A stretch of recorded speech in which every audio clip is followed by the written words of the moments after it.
Hey everyone, Pam Bam Richard here, and welcome to the second part of the Tales of Destiny portion of Marathon Stream 2. Now, you might be wondering, why is the audio quality suddenly much better than the first part? The reason being is because I can't use the audio from the direct feed, so I have to do some post-commentary instead, and joining me along with this post-commentary is my good friend Kip. How's it going? Hello. I'm doing great. And Kip here is a huge fan of Tales of Destiny and Tales of Destiny 2. Actually, he was the one who sort of introduced me to the ins and outs of Destiny back in the day, and now I'm a little bit more caught up than I used to be, so I'm not as in the dark nowadays with all this stuff in general, which I'm pretty sure you're happy to know that I know about Destiny 2 more than anything else now. Yes. But yeah, Kip, you've played Destiny 1, Destiny 2. You played Destiny DC, if I recall correctly, yes, too, I right? played Director's Cut. Yeah. That's the one I still haven't played yet, unfortunately. I will get to it. I will. Maybe after the marathon for this year. But you've also played Rebirth, and recently you've started to come back with Zestiria and Berseria, which I'm personally happy to hear that you're getting back into it, to be honest.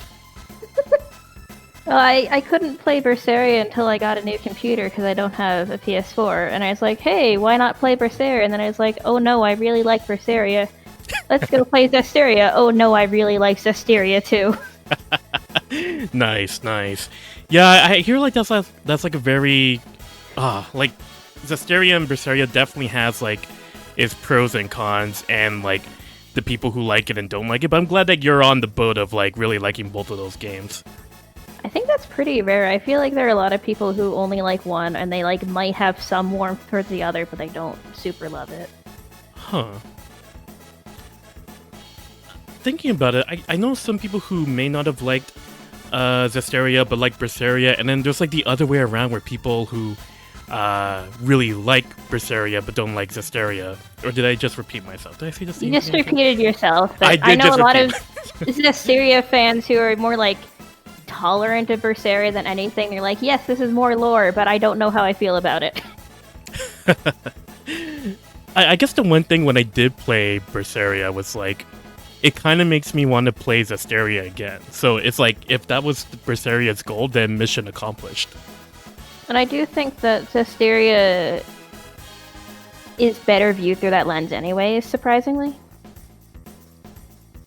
Yeah.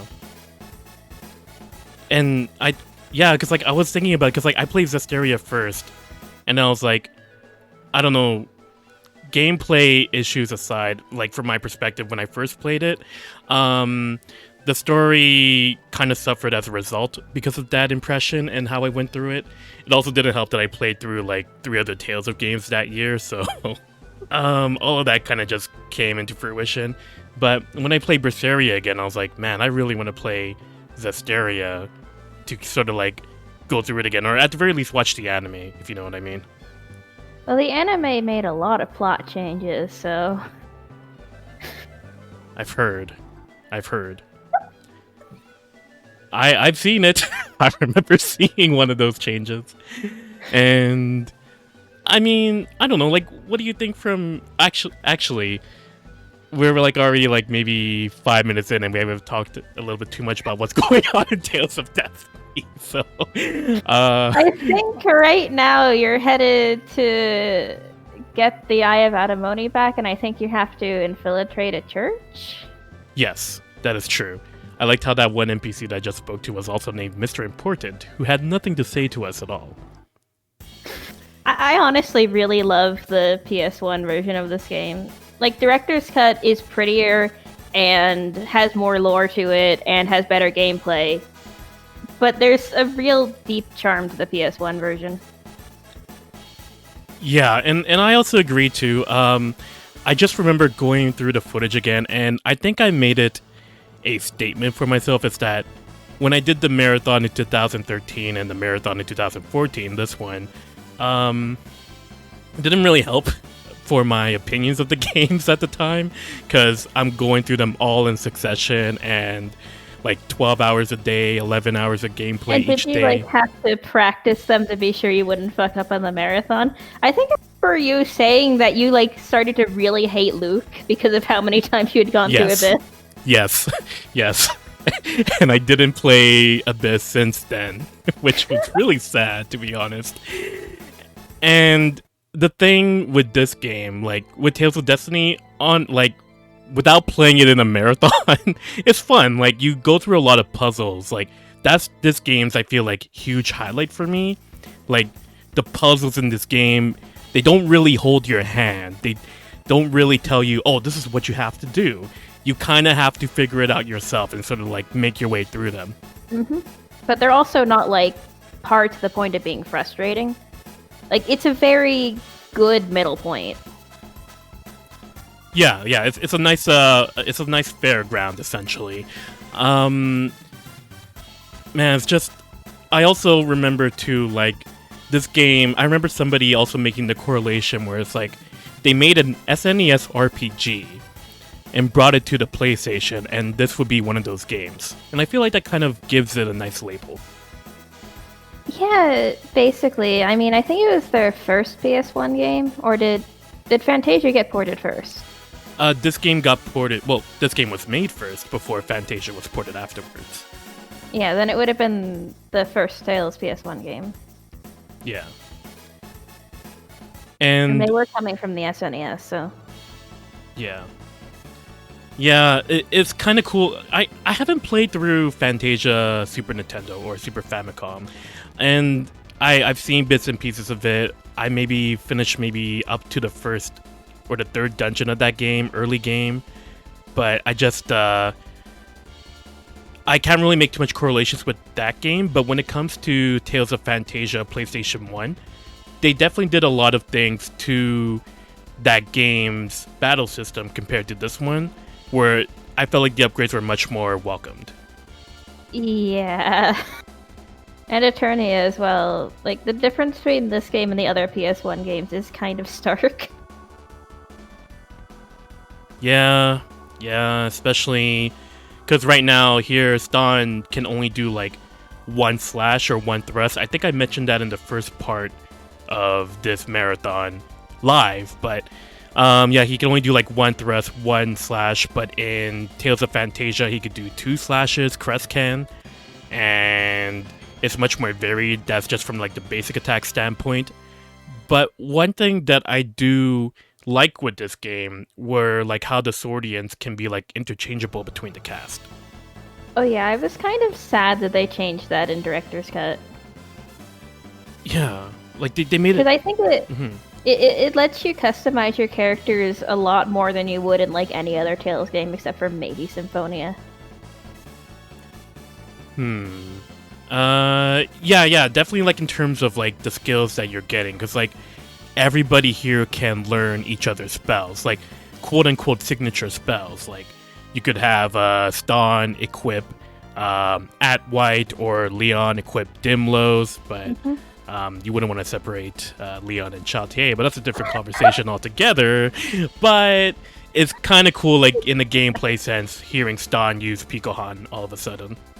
And there's also the Swordian discs, which you can add more skills to the Swordians without changing them around, or even do both. Yeah, the disc here, like they could give you like the spells as well, or they can give you like stat buffs, because the Swordians in this game, they have their own EXP. Right, they did, didn't they? It's been a while since I've touched this game, honestly. When was the last time you touched it, out of curiosity, Kip? Years at this point. I think when I've recently gone back to the game, I've gone for Director's Cut just because it's smoother to play through. Like, I love PS1, but I don't love playing it. But the world map, the encounters rate is so great. I mean, they both have world maps. True. And they both have horrible encounter rates, actually. I haven't touched DC too often, but are the encounter rates also like on the same rate as this game? Well, I mean, you can kind of affect it because they have the partner skills, and I believe Woodrow has a partner skill that acts like a mild holy bottle. Oh, that's good. It might not be Woodrow, but it's one of them. Someone has that. Huh. Like how this guy is like mocking us. Wow, you want to sleep here, aren't you? Special. It's like, hey man, if I find a place to sleep, I will sleep. I'm poisoned. I will take what I can get. Imagine you won't be poisoned for very long. Yeah. You'd think in a place like Junkland I'd get even more poisoned, but not the case here. Thank you, RPG logic. But yeah, like, when I'm thinking about if Woodrow has the Holy Bottle skill, that's interesting because Ophelia is the one who has the Cloak skill later on, and, like, you get it, like, late game, but she's the one who has the Holy Bottle effect in this version. Mm-hmm. I mean, I'm not actually certain that it's Woodrow. I think Ophelia has a different one. There's someone who has a Dark Bottle skill. That would be Johnny, and I think that it's because he's playing his instruments loudly enough to attract monsters. Oh, come on, he's not that bad of a musician. Yeah, but they can hear him. Oh, you know what? Yeah, I guess that makes sense. Oh yeah, and we run into a little bit of a cutscene here, where if you show up in Junkland for the first time, you can have a little bit of dialogue between Ophelia and Ston about, like, wow, this place is so... It's very unfortunate that people are living here, and they have a bit more of a conversation about the world and whatnot. And this land, I kind of love the acoustics to it, but that's just sort of like my opinion, because I know some people who feel like the acoustics in this game can get a little bit repetitive. I actually do really like the music for Destiny. I mean, I do understand the complaint that Sakuraba's music is kind of uninspired in later games, but I do think that in the first two games, it was still quite fresh and good. Yeah, like, there was a lot of exploration in these games with regards to what instruments are being used and what style they're influencing and whatnot. But, like, I think when it came, there was an interview where Sakuraba had where it's like, oh, I'm restricted to the Tales style compared to other games with other companies. So I feel like it's not all Sakuraba's fault or the other musicians are with them. I do wish they wouldn't restrict him though, because I feel like past Destiny, my favorite Tales games music-wise are all the ones with a different composer. Let me guess. Innocence, Legendia, Zestiria? Yeah, Zestiria has some good tracks as well. I feel like Abyss wasn't Sakuraba. If it was, he wasn't restricted there for some reason.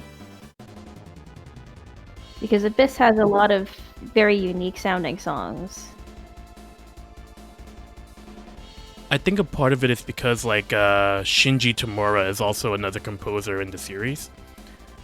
And a lot of times within the community, people always bring up Sakuraba's name.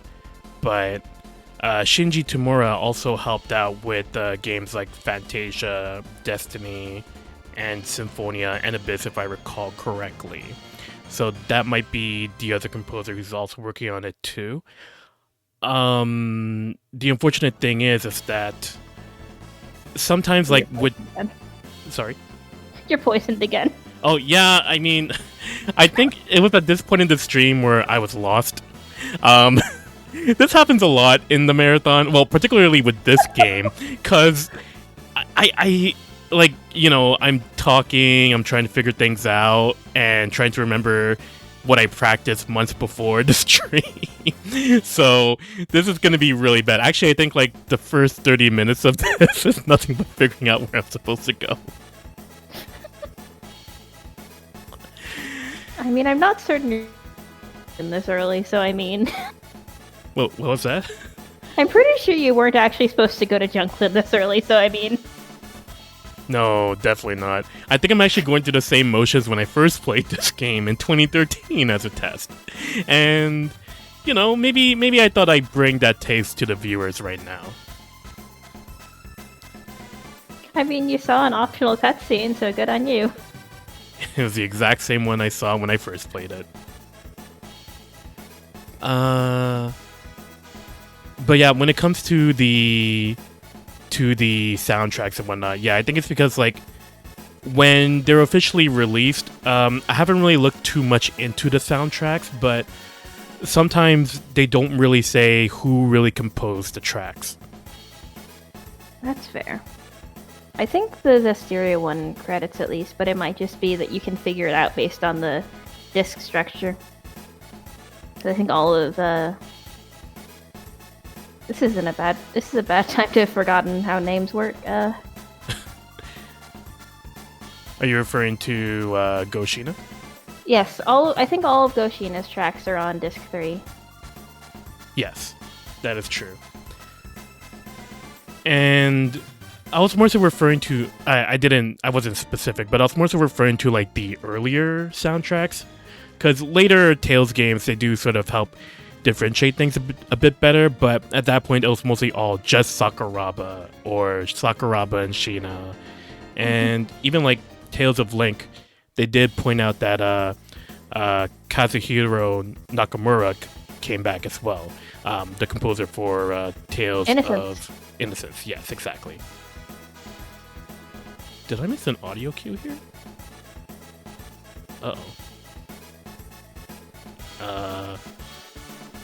Well, I apologize for that. The people aren't going to hear it, but I had to manually edit in all of the soundtracks and whatnot, so sleepy me at like 3 a.m. missed one here during the live recording portion. But we're back. Well. Music's back. And I'm still lost and I'm confused and not knowing where to go, and possibly using a wormy apple or something. Oh, no, just a standard holy bottle. So, there are some things I do want to talk about, like when it came to doing the stream back in 2014 and 2013, because as I was editing it, I remembered a lot of things that were really hard to produce back in the day because I had to use this program that would route the audio in like 4 different ways, and it was hard because like I had to route my audio, the Skype call, and the game audio, and reroute those to the stream with XSplit. Considering how things were back in the day compared to how easy it is to stream now, like it was kind of like I was pushing my laptop to its limits while I was trying to do the stream in 2013 and 2014. And then you also had to route the game to the Skype call as well, I think. Oh, what I ended up doing was like, viewers will hear this a lot in later parts of this these uploads, but what the guests had to do, they had to open up the stream, the actual stream link, and mute it on their end, and they had to watch it, but then there's always going to be a delay, like a 10 or 15 second delay depending on their internet connection. Oh no. I guess I must have been thinking of a different time I had co-commentated with you. Yeah, I think the last time we co-commentated was like when I streamed a bit of Innocence on the DS. Yeah, I think that was the point when it's like, that was when I shared the footage to you. So that was like when Discord was out, everything was much easier, but I remember you sharing it to me on Skype occasionally too, though. Man, fucking Skype. The funny thing is that like you kind of hear like the Skype calls go through, or I might have edited those out. Oh, maybe I should have kept those back in. Time to bitch. Well, by the time these parts are ready for upload, unfortunately, people can't really comment on that particularly. But yeah, Skype.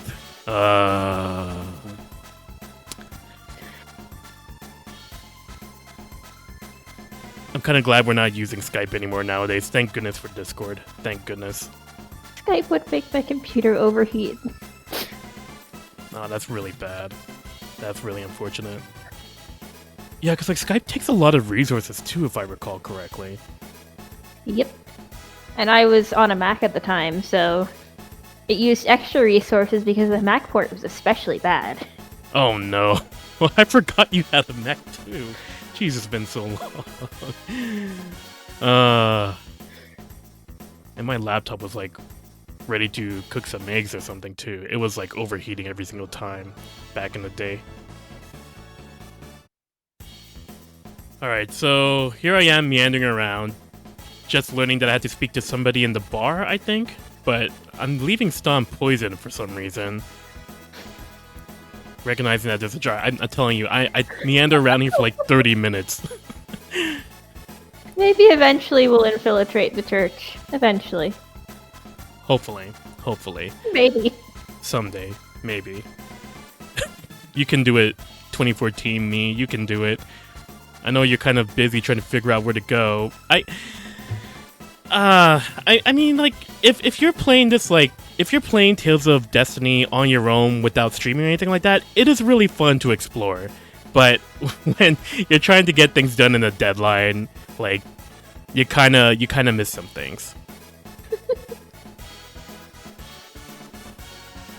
Don't come back ever. I love Cowboy Kids. Yeah, I forgot they really don't like people outside from where they live. Nope. And yeah, like, you eventually have to find somebody in a bar. Jake was his name, I believe.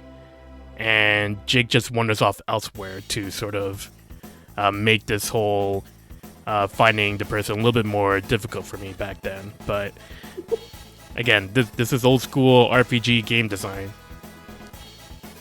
Did you have to do this in DC as well? Like, you had to find the guy and talk to several people for it? I don't think it's nearly as long of a chain. I do think you have to talk to an NPC at some point. Okay. But I don't think it's like several people long or anything.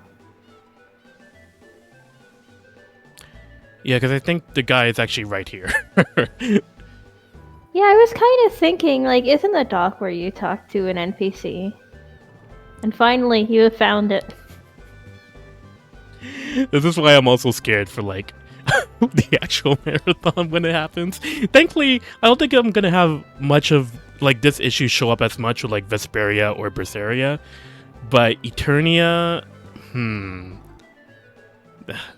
maybe it won't be as bad as this, I hope. I hope. What you need to do is make yourself a cheat sheet of the triggers for each part of the story. And I think, like, I did have some notes for this game. I think it's been a while, and I still got lost. So I don't know. Maybe I need to make better notes next time. All right. So now I figured out where to. No, I think I'm still wandering around, aren't I? I found Jake, but then I have to do something else after this. I think you just have to go to the next town and rest at the inn so that night triggers, and then go to the church where Philia is gonna break you in. Yeah. Yeah, that sounds about right. Now, if I could relay that message to the me who's currently playing right now, please, I mean, go. you are on your way to the next town. I just don't know if you're gonna realize you need to sleep at the inn.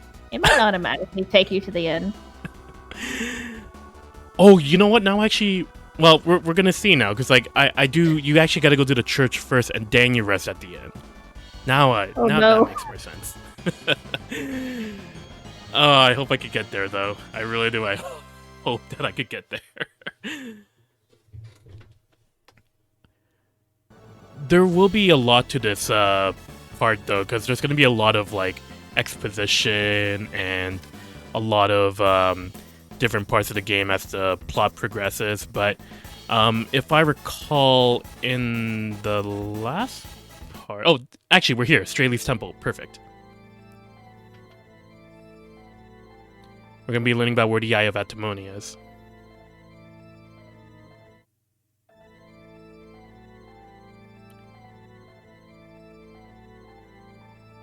Was this the same? No, wait. The Straley's Temples, they always have, like... It's like the House of Salvations in Symphonia. They always have different locations throughout the world, if I recall correctly. Yeah, there are a couple temples. They're all temples to the same goddess, though. I don't necessarily know that this is Strelai's temple. I think it is just a temple, part of the same religion as Strelai's. Huh, because when we went inside, the header did say Straley's Temple, so I was Okay, kinda I'm just wrong then. okay. Because the one where you first meet Philly is also Strelai's Temple. Yeah. And I think that's the same one that you see her again in Destiny 2. It should be. They changed the world map just enough that it disorientated me. Oh, for Destiny 2? Yes. How many times have you played through Destiny PlayStation 1? Only like once, actually. I mean, I've like watched other people play through it several times though, because I like seeing people react to it. And I only played through it once on my own. I'm guessing you played Destiny 2 much more then. Yeah. I guess, like, because, like, when I played through Destiny 2, I kind of just adapted to the map. I did not remember anything at all from Destiny 1's map when I played through Destiny 2, so I was a little bit like, oh, that's where the temple is. That wasn't too hard to find. I think part of it is that going from the... I know what the problem is that's disorientating me. There's a new town next to the temple in Destiny 2. I agree it doesn't exist in Destiny 1. Right. Right. I just like, but you go straight from the town to the temple instead of crossing the world map. Oh, that town doesn't exist right now. This game hasn't made 1 million sales yet. It doesn't exist. Which is cool, because, like, this game is, like, one of the highest selling Tales games, and I'm still kind of, like, wondering how I was able to achieve that.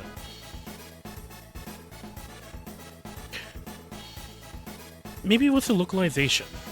Now that I think about it, I guess that would make more sense. I guess it was a fairly early PS1 title, maybe? Yeah, because I think the game... Well, the PlayStation came out around 1995, if memory serves me correctly. And then this game in Japan came out in 97, and it was localized in 98. That's not that early then.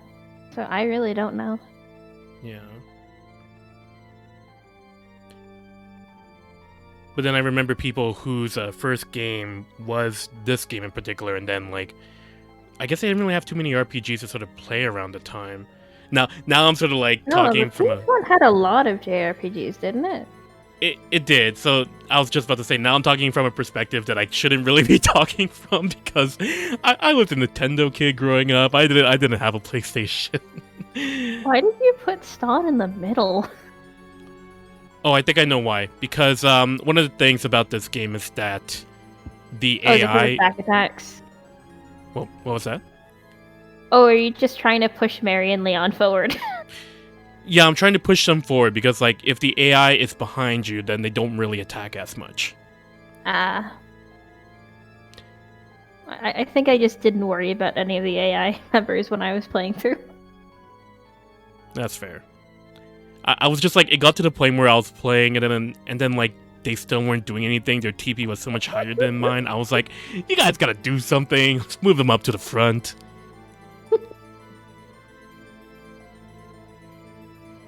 Also didn't help that, like, I didn't turn off Rudy's search gold and she kept looking for money when I could have had her, you know, fight or heal or something. No, you gotta get gold. I think it only gets like 2 gold per usage. I know. That's why it's... it was so frustrating. I mean, it's cute flavor, but I think they probably should not have done that. No. I'm so glad they got to the point where it's like, they were bringing it back for like Narakiri Dungeon 2 and 3, but when it came to Radiant Mythology, I'm pretty sure they got rid of that skill. But how are you gonna get more gold? By fighting? And picking up the money that the monsters are holding? Why would you do that? I don't... Rudy, I can't. That reminds me too, because like in Narakiri Dungeon 3, you do get Rudy like early game, and she really only knows like Snipe Air, Ice Tornado, and Surge Scald. So she was a little bit ill-equipped compared to how she is in her source material. I mean, she's got Ice Tornado instead of Ice Needle. Yeah, that's a good plus. That's one way of looking at it. No first aid though. No first aid. Yeah, she doesn't end up being a healer in that game, which is kind of weird. Weird. Yeah. I think in Radiant Mythology, oh man. Now, Radiant Mythology, that's a series that I didn't really put too much time into, but I know a lot of Tales of fans have. So I'm kind of like, now I'm like, how I was a Nintendo fanboy with trying to talk about PlayStation back in the day. I also did not play any of the imports back in the day either. It was so hard. It was so hard to find imports back then. I unfortunately don't have a lot of experience with Radiant Mythology either. I mean, I played like an hour of one. Oh, what'd you think about that 1 hour? I didn't really enjoy like the way the world map was set up. Because it's literally just a menu. Yeah, I think that's what became a thing, like in the Radiant Mythology series. All of the towns and dungeons you would visit, it's all just relegated to a menu. I think that was like a big thing around that time with like some of the lower end JRPGs. I remember there being a lot of DS JRPGs that did that too. Now I'm playing the Tales card because the only DS games I could like pull out of my hat that are RPGs are like Tales of the Tempest, Tales of Innocence. Well, both had actual world maps. Yeah. But there are some like shovelware JRPGs for the DS that did that with the menu instead of world map. I think there are also some PSP games like that too, other than Radiant Mythology. Huh. Man, now you can tell I'm not too much of a hardcore RPG player. All I played was Tales.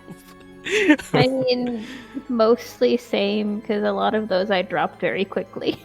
I keep teasing this around a lot, but I still haven't played my first Final Fantasy game. Someday I will. Someday. It's a very different series from Tales, in a lot of ways. Yeah, but that 7 remake, the gameplay kind of interests me, so I kind of want to try that out. Oh, yeah, I guess they're getting more active with the battle system, so they're a little bit more like Tales now, I suppose. Yeah. Which is so weird.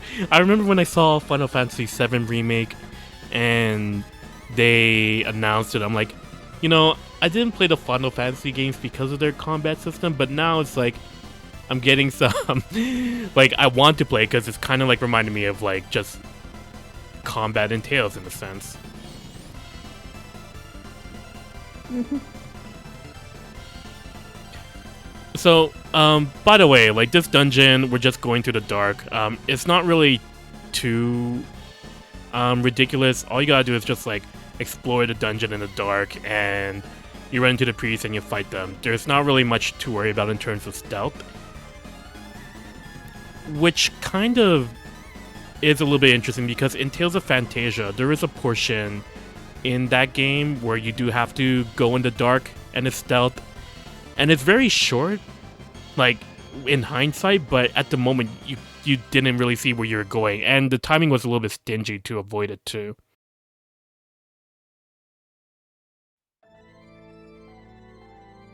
Alright, so we're pushing on forward here. Yeah, it's not really much of a stealth section in this version. Yeah, it's probably because, like, they didn't really want people who played through Fantasia with the small stealth section that was going on there to be relived here.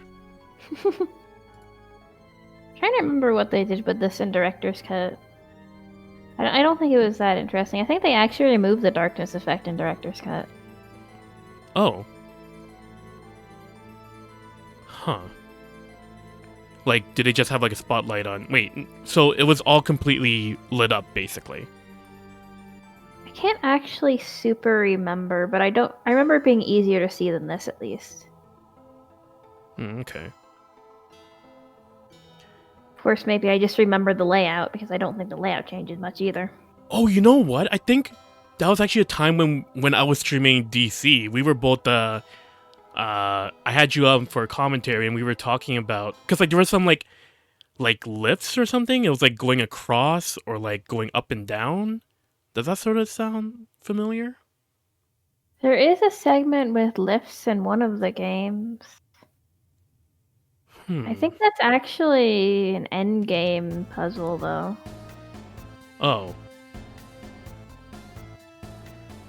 But not here, I guess. Okay. Yeah, not here, I don't think.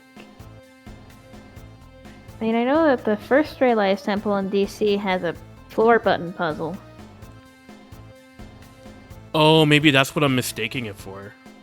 Yeah, because as you pointed out, like, this has the same design as the other Realized Temple. Oh, it's the same deal like in DC. They both sort of have the similar designs and whatnot. I don't remember, but I'd be surprised if they didn't. Because, like, the button puzzle involves the floor pattern that you see right here, so... Oh, and we did just actually go through that in the last dungeon for the Strayleaf Temple in this game, because that's where we had to pick up Philia. And I remember there being buttons there, too. Like, there were, like, some, like, indents on the floor, and then you gotta, like, run over them to go through the right doors. Does that kind of make sense? Yeah. I guess they didn't change the puzzles very much going to DC at all. I think a lot of them have different solutions, but they're still the same mechanics. Which is kind of cool, because, like, we were just talking about how, like, this game does have a lot of very unique puzzles. Like, much more... they don't really hold your hand as much in this game compared to other Tales games.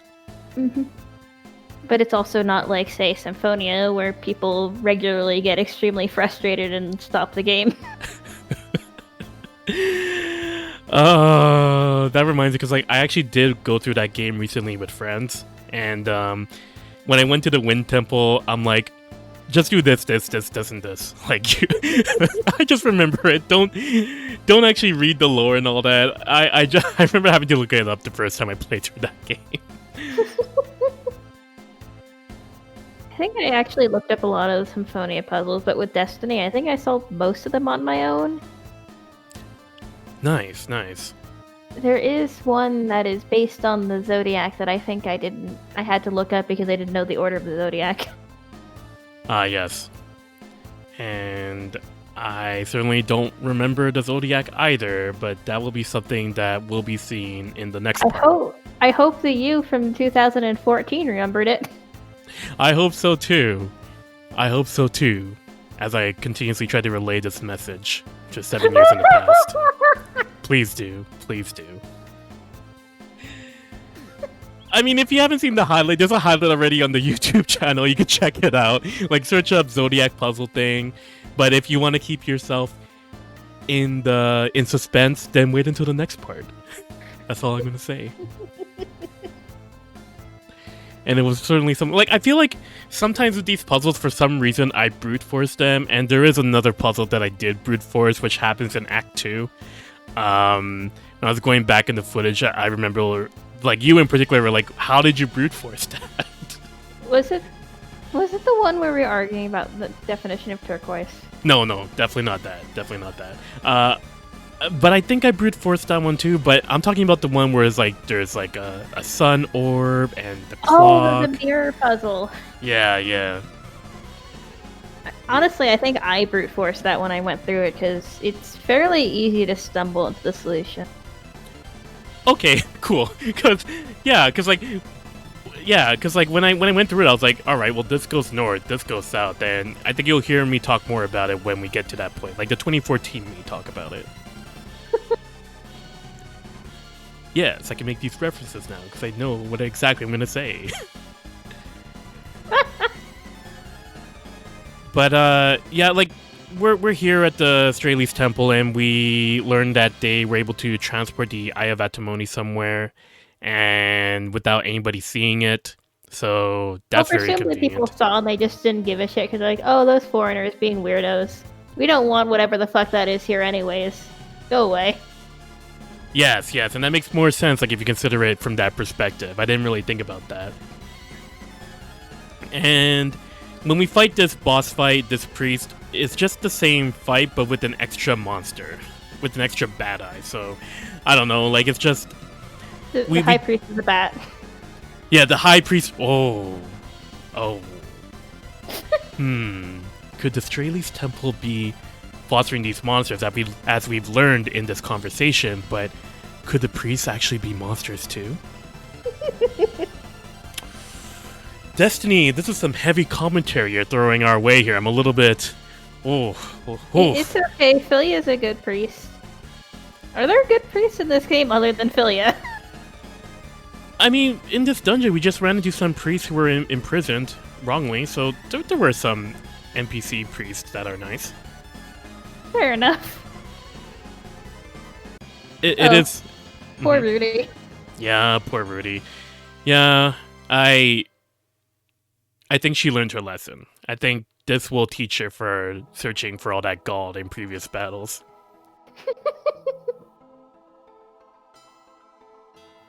So now we know where we're going next. Well, we think we know where we're going next. Well, Stan, do you know where we're going next? I'll give you time, buddy. Think about it. I really wish you had chosen 3 just because that's the stupidest possible answer. That's where we are right now. No, it's not where you are right now, but there's, like, no reason to go back to Pandaria yet. Oh, right. I didn't realize the answer was Fundaria. That's my bad. But, yeah.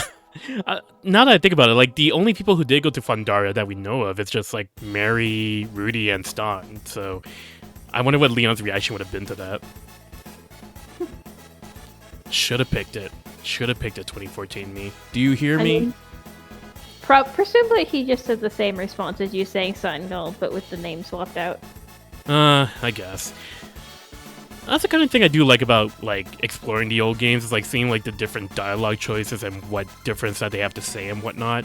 And sometimes it gets pretty silly. And that reminds me, too, like, there was the fight in where we fought Leon the first time. Way back in... I forgot the name of the place, but it's where we hear Irony of Fate for the first time, too. But quirks like that where you fight like bosses and you beat bosses that you're not supposed to beat and the game takes that into consideration. Like, I like little bits like that. Yeah, that's really cool that they have an ending for that. It's silly, it's wrong, but I'm glad that they did it. For those who are curious, like, the first fight where we had with Leon, if you beat him and it's really, really hard to beat him, you get this alternate ending where Leon is out, and this allows Stan, Mary, and Rudy to go on an adventure as lens hunters for the rest of their lives. And then presumably Mictran, like, destroys the world while they're off being lens hunters, but you know. Yeah. But as long as they get to be rich and famous, that's exactly what Stan was there to do. Even though he was dragged into it, I'm pretty sure, when it got to that point. Like, hey, let me go, get me out of here. Is practically his reaction. I mean, he just wanted to make a name for himself outside of the countryside and, like, support his grandfather and his sister. Yeah. Then he got his wish. They're known as lens hunters throughout the entire world. And yeah. Oh, there's no collision on that crab. Nope, definitely not. Unlike Fantasia. I was just about to say, unlike Fantasia. There is this thing, like, I played through Narakiri Dungeon Cross recently this year, and they make a reference to that crab. Oh, and no. Yes. You know how, like, the main characters get to wear different costumes and all that? Mm-hmm. You get to wear the costume as one of the crabs. Nice. And the best part is that it has like high defense, and you can barely like damage it, but it has low attack. But it's practically resemblance of what happened in Fantasia. Are you? Oh, I think you can fix wormy apples by putting them into rune bottles. I don't think that's financially viable, but No, but the reason why I do have the wormy apples is because they act as holy bottles too. oh right. Yes, the monsters are that disturbed by the fact that you've eaten worms that they don't want to get near you. It really works for like a cheap alternative to holy bottles, like early game, that's for sure. And I think I already abused it a lot in the first part of the stream too. But I think sometimes I guess that's why your food sack's always empty and you're having to peel up with gels. yeah, that's true. Yeah, the food sack is kind of cool in this game too, because like I think they carried it over from Fantasia Super Nintendo, I think where so too. yeah, because like they don't have traditional recipes in this game. You have to like fill it up with food that would increase a meter. Kind of think about like the Elf Mixer in Tales of Grace's F. It's kind of like that in a sense. And it would deplete whenever you would finish battles and your characters don't have full HP. I believe it is 1 food sack point per hit point. Yeah, that sounds about right. Yeah, and you get you can increase the limit of your food sack throughout the game. I think currently right now we're at 2,000, but I think the highest is like 9,999. That sounds about right. Yeah. I know in Director's Cut it's even more so like the Elf Mixer, because what it is it automatically cooks food for you after battles, and it cooks food by using amounts of food from your food stack, I believe. Oh, and that also reminds me of Robert's too, because I think Robert did that as well. Where like you can find like recipe tags from different locations, and if you had the ingredients for it within your sack, I think you got to put the tags in the sack and it would work. There's an article in the Abyssal Chronicles. Somebody who was really into it, they really wrote the ins and outs of the history of the food sack. I should definitely link it in the description of this video. Oh, that's interesting. I shall link it to you too, kid. And we have a nice little cutscene here showing off how kind Stan is. I think it's also showing off how Rudy is as a person, because it's hinting at her backstory in a way. Yeah. Because she's getting angry at the rich kids for making fun of this poor orphan.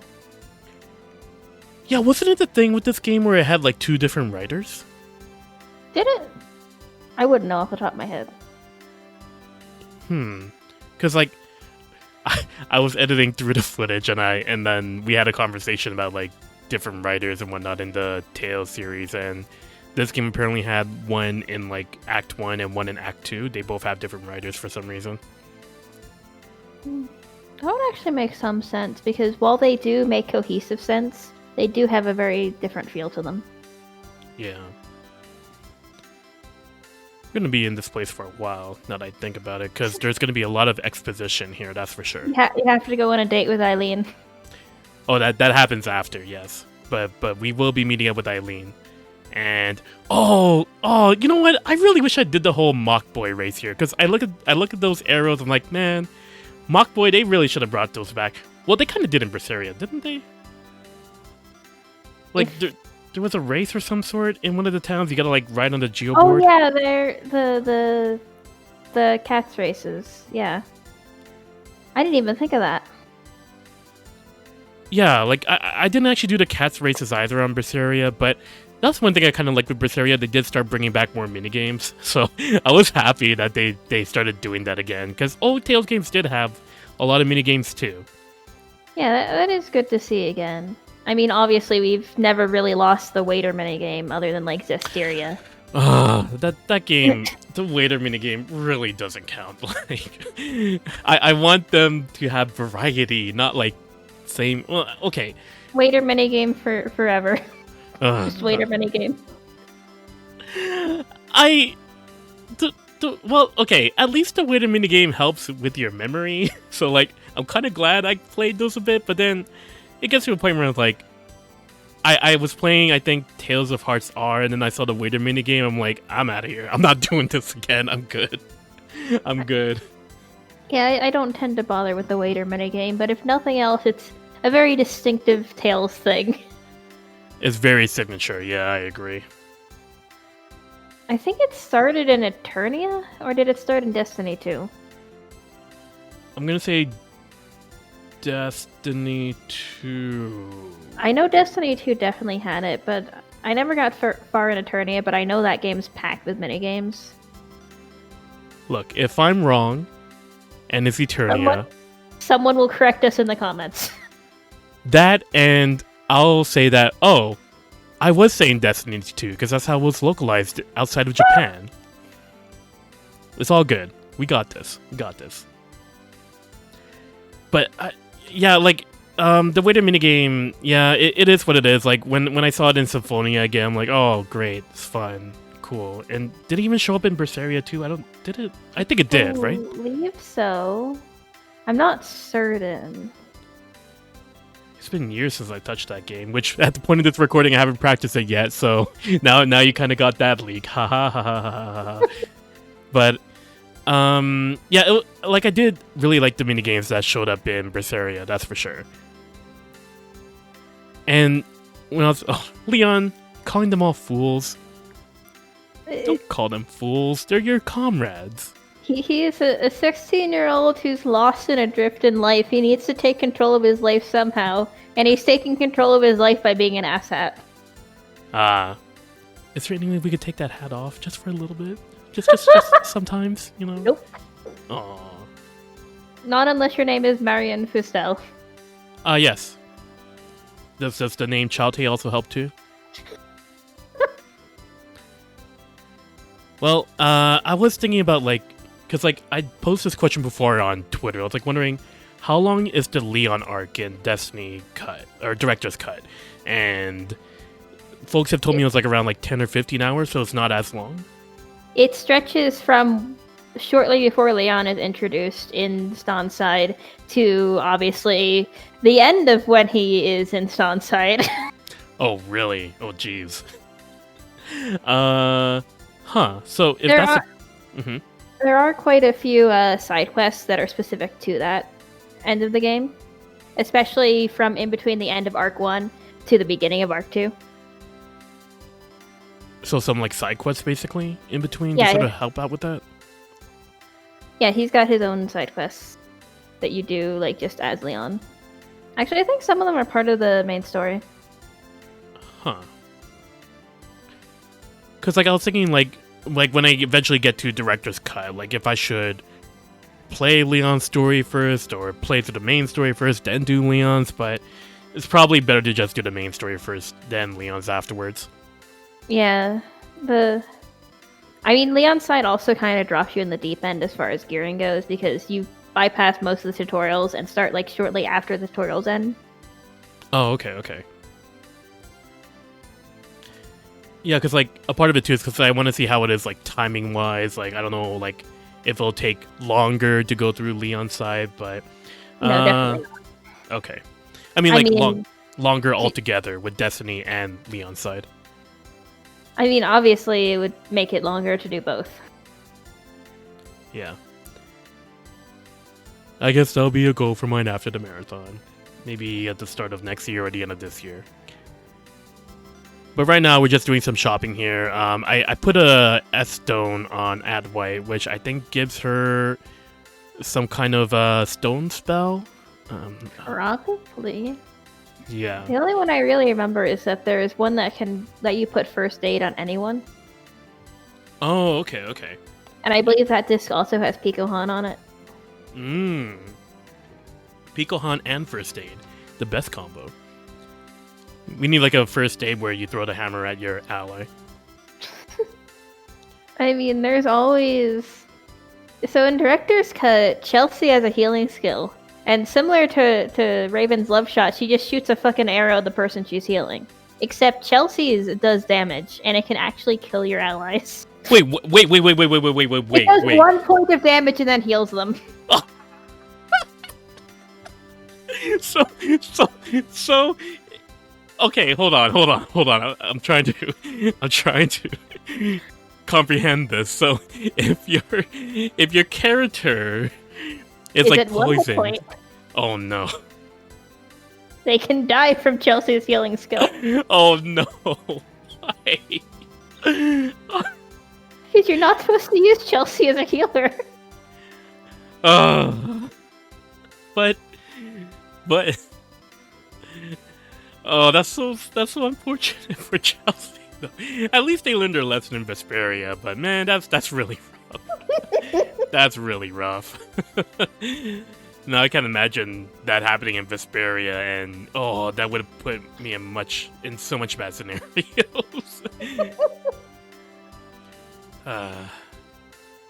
Jeez, Chelsea's healing spell can kill your party members. That reminds me of like with Final Fantasy 2. Like I read about this once, where like in that game, in order to like get experience points, you have to let the enemy hit you. It's like, yeah. Final Fantasy II is a really weird game, and so the way it actually works is that you don't have a level. You just have experience points and various skills. Okay. And one of your skills, quote unquote, increases your HP, and you train that by taking damage. Oh. I believe there's also a skill for your defense stat, which again, you train by taking damage. So you can also like command your party members to hit each other too, right? Mm-hmm. Yeah. So that's why I was reminded of the whole Chelsea thing. Yep. You know, like we look back at these like mechanics and like obviously think nowadays like, man, that's a little bit weird. But I kind of like personally, there's a small part of me that kind of appreciates how they explored that way.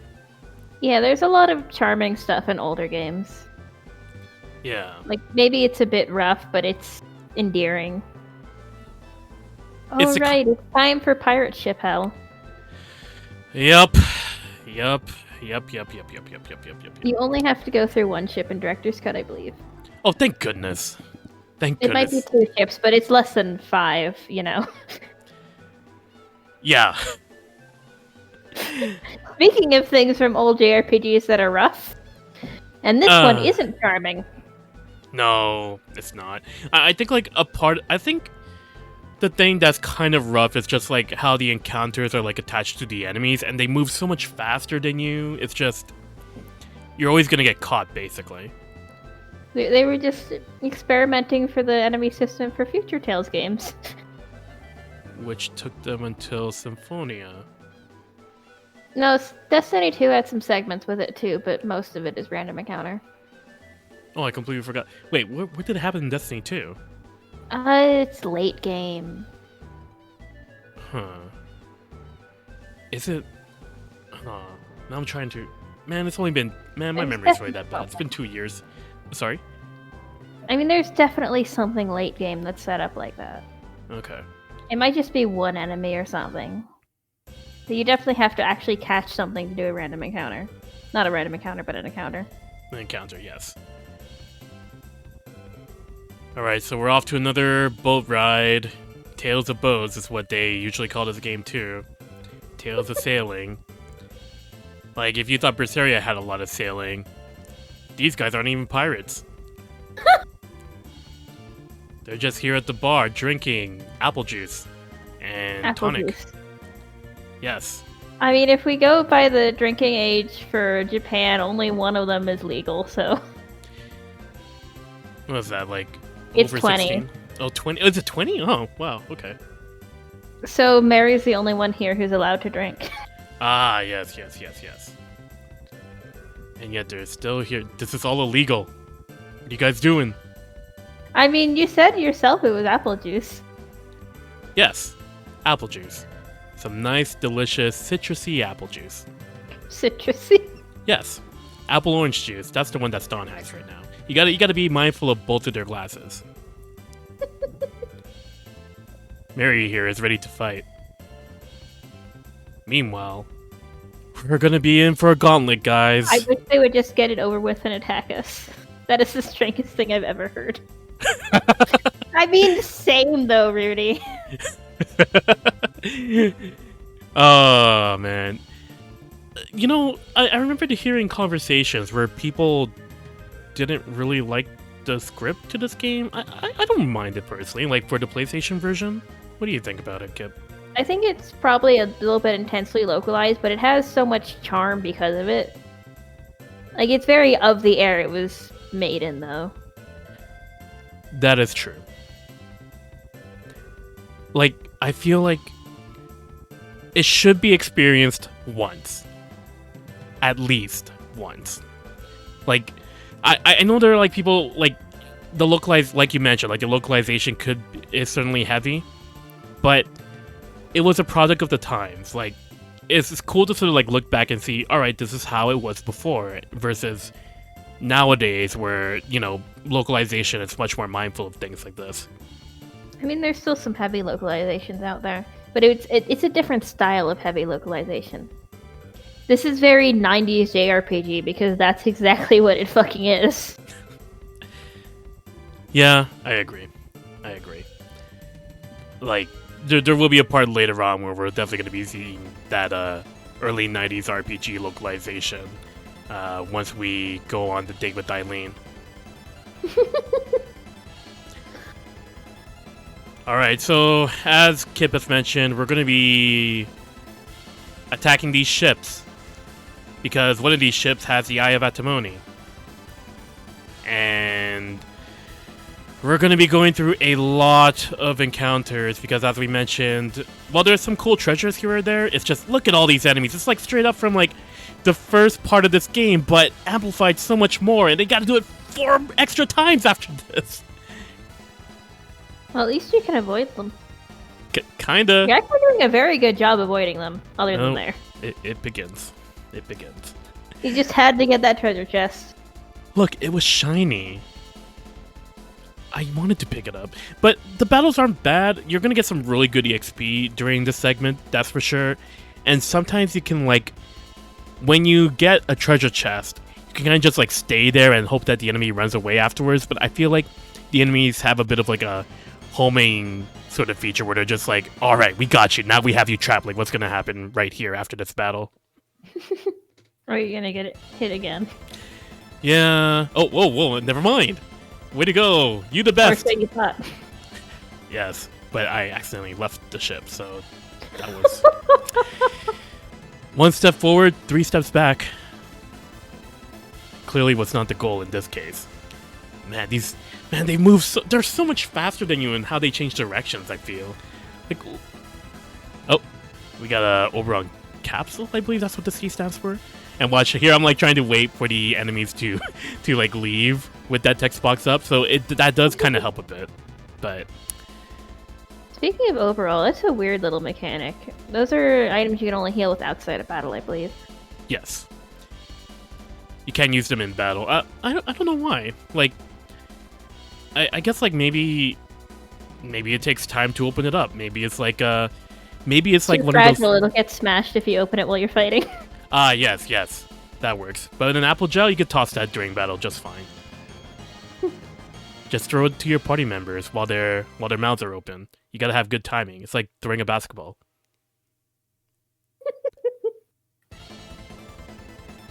I was also thinking like maybe there's the back-to-back battle, by the way. I was also thinking like maybe like the capsules are like some kind of like Dragon Ball Z thing where it's like you gotta open it up and it'll be like a meal inside.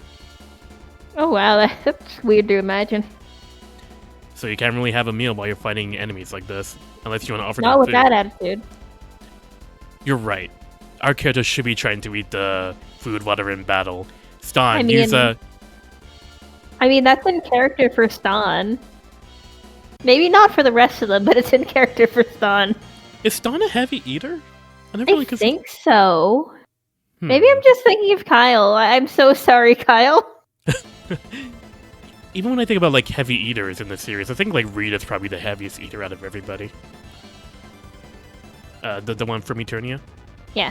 I mean, I heard Rita initially and I was very confused, but... Oh, Rita? Reed. No. Reed Herschel. Read Chocolate Bar. Read the one who I'm going to be playing Adventure in the marathon. Not Rita Mordio? No, definitely not Rita Mordio. I mean, if you consider reading books to be eating. Yeah, she's consuming knowledge. That's exactly She's a what I heavy meant. eater of knowledge. Yes, of knowledge. Delicious knowledge that she can share. Anyway, so, Tales of Destiny, yes. Well, actually, by the way, I am really kind of happy for people who voted for Tales of Eternia, because, that was a game, personally, that I kind of really want to go back to, and I'm glad that the marathon is giving me an excuse to go back to it. It's actually one of the 4 Mothership games I haven't finished. If we count Tempest as a Mothership game. Well, not haven't finished, but haven't played enough to feel like I have a good feel for it. Right, which were the other ones out of curiosity? Symphonia, Legendia, and Tempest. You still haven't finished Symphonia yet? I don't want to set up my PS3. I will gift that to you on Steam. You must play Then it. I'll have to start a new save file, Pan. I will play your account and get you to the certain point. So that you finish Symphonia. I'll get around to it eventually, even if I play it last. Alright. Cool.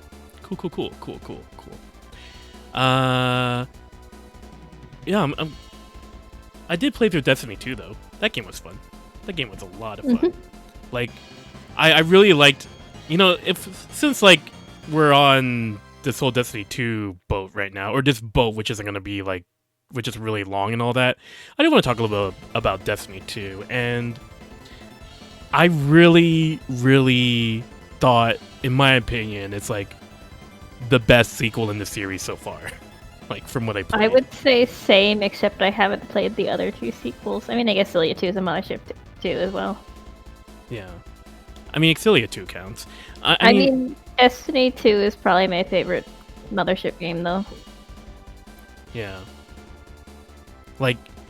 I feel like there were a lot of points in this game's plot which, we're there and we're good, but then, Destiny 2 started to fill in the blanks that really felt more satisfying and felt more like, hey, I didn't know that, or, oh, that's kind of cool that happened. It felt like it did that most out of all the sequels I played. Naruto Dungeon Cross is a close second to me. I think that Destiny 2 also has a lot of plot points that only work because Destiny 1 existed and was like that. Yeah. I don't think Kyle's character arc would work if you didn't know anything about Stan. And obviously Judas's character arc is half in one game, half in the other. Yeah. You definitely won't get both of them, basically. But yeah, that's the cool thing. I feel like with Destiny 2, you can still get a good amount of the story just fine. The original characters there in that game, you can kind of get a gist as to how some of the arcs work.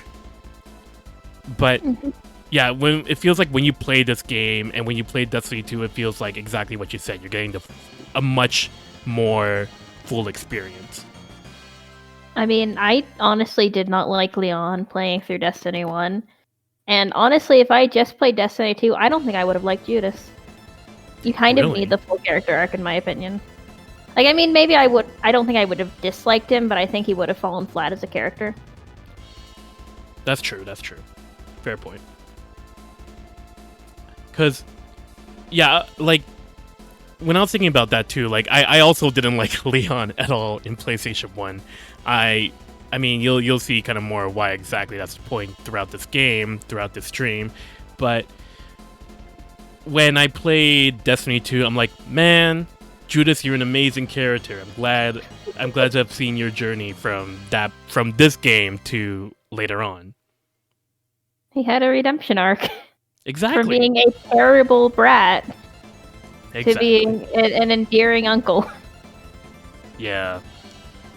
It was very sweet how it all ended up being. He's there for Kyle and everything, and even though he's there for him, Kyle is able to help him grow too. It's all fantastic. Play Destiny 2 after playing this game, that's for sure. Yes. Yes. Though when it comes to like what's it called? The remake, like I still haven't played it yet, so I can't really make an opinion about it, but I keep hearing things where it's like, oh, the remake kinda makes some things a little bit awkward if you play Destiny 2 after or something. I mean, you can come up with reasons why they're like that. It's mostly related to Leon, though, because they decided to make him more sympathetic. Right. And there's some stuff that falls flat with Judas if he's not a terrible, terrible brat in Destiny 1. That's fair. That's fair. Yeah, because see, that's why I'm really curious to see how I'm gonna feel the moment I go through director's cut, because I'm kind of going through like the chronology of a Destiny fan. Like, oh, I played through Tales of Destiny first, and then like years afterwards, I played Destiny 2. And now years afterwards again, I'm gonna play director's cut. So I'm kind of like, I'm glad I'm going through this experience because I'm kind of curious to see how I would consume director's cut's script and what they changed and how it could have affected Destiny 2. Mm-hmm. And there's some stuff that like you can just come up with excuses for, and there is one thing that actually has an excuse made for it in a lot of side materials. So you know Sordian Berselius and how originally it was Harold's personality in it? Yeah. There's a scene in Director's Cut where the Sordians initially called the Sordian Berselius as being Carol. Wait, what? However, in stuff like Ray's, there's a bit where Harold thanks the Sordians for keeping her secret and then jokes that if they had spilled the beans, they would have self-destructed. Huh. Which he claims is not the truth, but who fucking knows with Harold? Maybe it's like the writer sort of like dancing around it a bit until we get like something official. Yeah. And I mean, I don't think we'll ever come up to an official conclusion just because, in general, there's been a lot of weird stuff done with the ground troops throughout different media. Because like I've only ever really experienced it through like the games and to a lesser extent some of the Ray's material. Mm-hmm. So it gets much more ridiculous in the side material. Yeah, there's some weird side material for this game that does interesting things with them. Like there's a whole ground troops novel that was released prior to Destiny 2 that does some really weird stuff. Huh. What's the weirdest that you've heard? Gosh, I mean, for one thing, Harold doesn't exist. That's weird. That's already weird. Isn't Harold the reason why everything else? Well, we didn't actually have a name for her in Destiny 1, I believe, originally. We just knew her as Dr. Berselius. Oh, that's true. That is true. So there was a Dr. Berselius in the novel, but it is so far from the Berselius twins that we see in Destiny 2 that it is so weird to go back to. Huh. When did this novel... So it came out before Destiny 2. Yeah. I wonder who... Was it the same writer who wrote it, or... I mean, the spin-off novels, I think, generally tend to have, like, assorted writers. I think some of them are written by the same writer, though. Huh. Well, now I'm really curious about that one. What's it called? Gosh, I can't remember the name of it. I can probably get the name for you after the stream, though. Okay. Well, after the recording, whatever. It's still the stream to them. It's still the stream in my heart too. We are still streaming in 2014 right now. You know, that's also something too.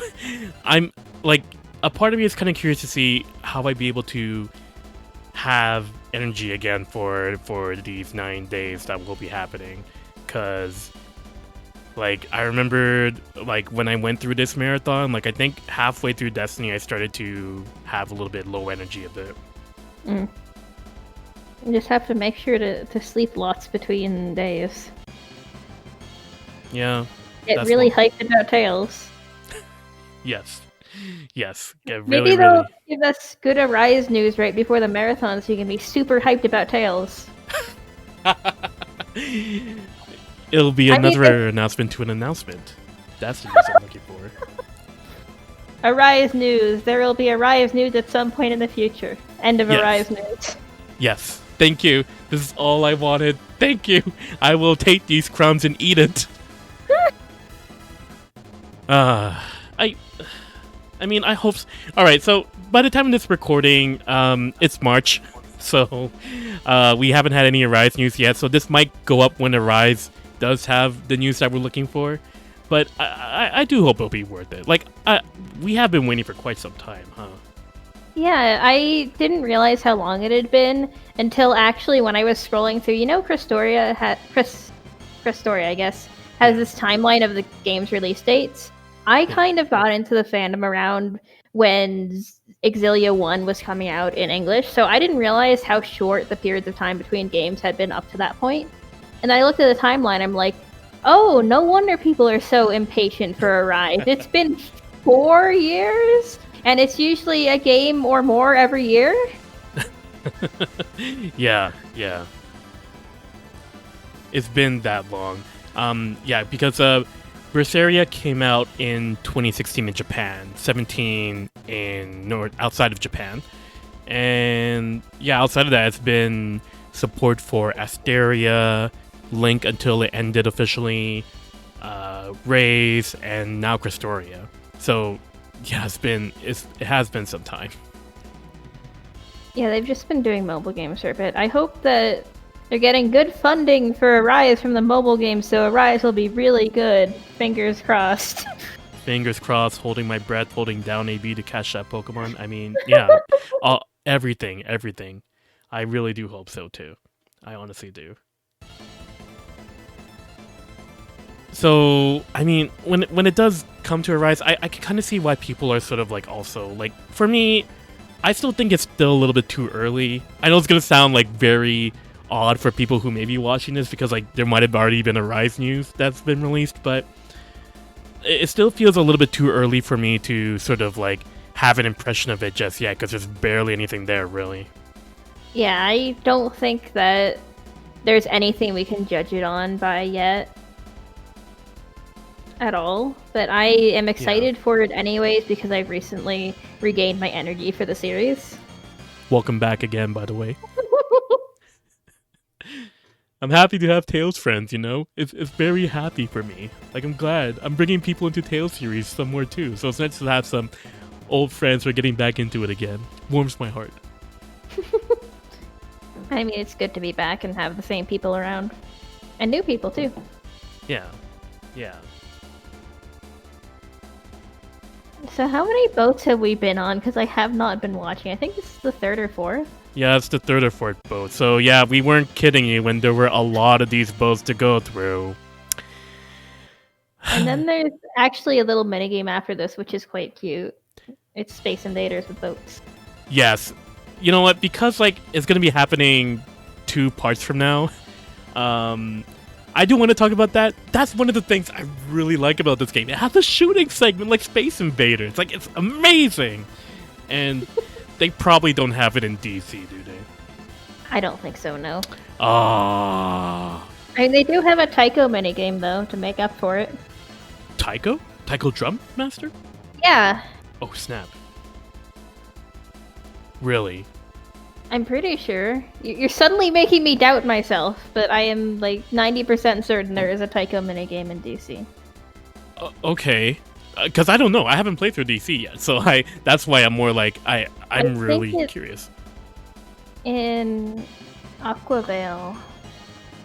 Huh. I think it involves Johnny. I'm suddenly extremely unsure. Oh. Well, maybe this might help, because like I know there's like some kind of rhythm minigame in Vesperia.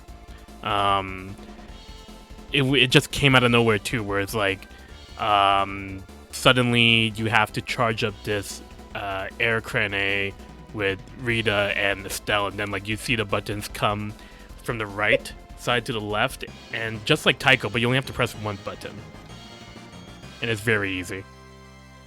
Maybe it could be that? No, it wasn't that. Oh, okay. Well, now I'm really curious. Maybe I should play DC right now. Oh, wait, no, I gotta play through 3 other games. I mean, DC, if nothing else, is fun from a gameplay standpoint. I think it's the most fun I had with a Tales game, gameplay-wise. Which, as opposed to this game, which, as much as I love the PS1 script, you would have to pay me to play through PS1. Yeah, unfortunately, this game's battle system, you could tell... My favorite part of it is the high-end spells freeze the battle for a few seconds. And then you get enemies that are casting spells, and you're like, man, I sure am playing this game, you say, putting your controller down as you wait for the spell to finish. Man, like, spell freezing, they got rid of it starting with Eternia, but for the Fantasia ports and remakes, it took them until, like, I'm pretty sure the last remake it had, which isn't iOS, the last remake it had on PSP, where they got rid of spell freezing. That doesn't totally surprise me because, I mean, it was still one of their first PS1 games when they're porting it, and GBA is not exactly the most powerful system on the planet. True, but they had 2 PSP remakes. Oh, and one of them still had spell freezing, huh? Yes. Oh no. Well, that one did come out in 2006, but it came out after Eternia was ported. I don't know. It was weird. It was a weird time. I guess it was just a direct port, no edits. The thing that they did, it was basically a direct port, but they did update the sprites for like Cress and Mint and everybody else in battle, so that was nice. But still had spell freezing. Yes, but it was also fully voiced, so that was also nice too. Two little things, even though it's spell froze, but you know, you take what we can get. I enjoy that, just like the crumbs with the rice. I'm good. Delicious stuff. But yeah, like the spell freeze in this game is rough, but you know, like it is still early. Like there's a lot to this battle system, which it set the fundamentals for games in the future. Like if it weren't for this game, then like later games would not have had the enhancements that they had. Yep. Every game is building up on the last one, except for when the camera gets stuck in the wall. All right. Hold on. Okay, so that was pretty much the thing for me with Zestiria. Like, if it weren't for that, then maybe it would have been a bit... That's why Zestiria is also on that list of games where I want to replay it. Because, like, now I feel like I can look past the gameplay stuff and sort of absorb the plot a little bit more. Because I know people who genuinely like it, and I really want to understand. Mm-hmm. I feel like sometimes... They always learn from the last game they did, but sometimes they go back anyways because they hadn't really fucked up something bad enough to learn from it yet. I can't think of another 3D game that has a camera as bad as Zestiria, so I guess it's because they hadn't fucked it up yet. Yeah.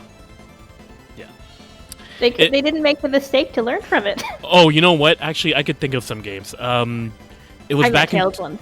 No, oh yeah, not Tales ones. Sorry, I thought we were talking about the non-Tales or just games in general. But yeah, I don't know. Like, if they had the camera, oh, this is the last one, by the way. This is probably the last ship. We can talk about the game that's on screen now for a bit. But yeah, I mean, I think that was like the camera was pretty much like the huge no-no for me with Zestiria. Like, it was such a huge detriment for me when I was playing through it. Yeah, that was also my biggest issue with it. And like there are a lot of Tales games where they had something that bothered me gameplay-wise, but I still learned to love them, and Zestiria is one of them, but that doesn't mean I'm not going to make fun of them for shit like spell freezing and camera stuck in the wall, and enemies on screen that appear suddenly in front of you, so it might as well be random encounters. Wait. Innocence, yes. Oh, Innocence. Oh. Huh. Yeah, it has 3D models of the enemies, but they will tend to pop up like half a foot in front of you, so you have no time to adjust and get away from them. Well, I gotta pick that game up again, because, like, the last time I remember was just, like, running away, like, from them quickly, but I guess even then, it doesn't really help too much, huh? Yeah, they sometimes pop up way too fucking close. And of course, the dungeon is fantastic. Oh, I also heard the dungeons were really bad in Innocence DS. I mean, I preferred, like, Destiny-era dungeon design, but if you are going to not have puzzles, I would much prefer, say, Berseria-era dungeon design, and not Innocence. Got it. Which is just a labyrinth with no puzzles and tight hallways. Well, that reminds me of Legendia. But actually, Oh, it's no. not tight hallways. They're long dungeons, but it's really open. But you still run into random encounters. Alright, so we're now here at the boss with Batista. This guy here is a priest. If you can believe it, based on his muscular build and his arm claw right here. Like, this guy is quite a combat artist. He's Philia's mentor. He taught her how to make explosives.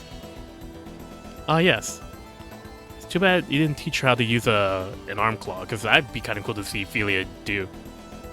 Oh yeah, that'd be cool. Maybe she could use a secondary weapon like Woodrow. Or I guess that's just Woodrow in Director's Cut. Oh yeah, because, like, Woodrow uses, like, a bow and his sword. He uses both a bow and Igtenos. Yeah. I This think boss that'd is... be a cool battle system. In a cool battle style. Yeah, it would be. I think, like, maybe the closest we can kind of get there is, like, maybe a Hermana, but even Hermana doesn't even use, like, a blade.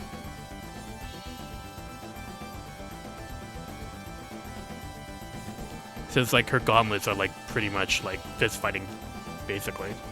And she's really fast. I like playing as her. Yeah, she's really fun, especially in Innocence R. Man, like, all those characters in Innocence R are really, really fast, though. So, like, when Hermana is fast in DS, she gets much faster in the remake. That's kind of comforting to hear because it's one of the ones where I can't stand to play as a protagonist because Luca is so fucking slow in DS. Oh, he gets much faster in the remake. I mean, he's using a broadsword, so I understand, but it's just like, Luca, honey, please, Luca, a little bit faster, honey, no. But a part of me kind of... Sorry about this, Destiny viewers. I know we just beat a major boss right now, but... I mean, I don't think Batista dies here. I think he escapes. Yeah, he escapes. So we beat him up, try to figure out who lied on it, and Batista explained, I don't know who he is. Which always works. Always works. But yeah, like, eventually we will end up capturing him and figuring out some information from him. I mean, I do like this little bit. Not like the exact scene we're on here, but the scenes coming up. Yeah, because, like, it adds a little bit more to, like, Philia and how she was raised, basically. And actually Leon as well. Oh, are you talking about what happens when we get there? When we get to I the room? I think I'm actually thinking about something that happened a little bit later with Batista. I think we'll actually be seeing that in the next part. The next video we'll be looking over, I think. Yeah. Oh, yeah, I think I know what you're talking about. Yeah. We'll be seeing that in the next part. It has to involve with the castle and all that. I kind of remember. Okay. But for now, like you mentioned, we have a date to get to. Oh boy. Oh boy. What I'm more interested in is, like... Well, not really interested in, but I'm definitely going to point it out when it starts playing the song that plays. Sorry, it's just like... the song lasts for, like, 11 minutes, and it's like it's only 4 measures. 4 measures of music. repeated ad nauseum. That's like 32 bars of the same thing in 1 minute, hit over your head over and over again. When you put it like that, I'm surprised I wasn't like bothered by a lot of the music in this game. I don't know, like some of the songs here are like hit or miss. Like I love like some of the town songs. I love like the acoustics I mentioned before. But then some of the songs that play during the events, the loops happen a little bit too early, and it makes them feel like sometimes they go for like 7 minutes and it takes a little too long. Like this one, for example. Yeah, they could probably use to extend some of these songs. Yeah. But right now, we're gonna see some of Leon's interrogation methods, if you will. Oh, and unfortunately, Mary can't keep the tiara that she had on. Oh, right, I forgot. Poor Mary. She really loves it, too. Rudy's like, take mine off. Well, you're the one who causes the most trouble of the group, to be honest.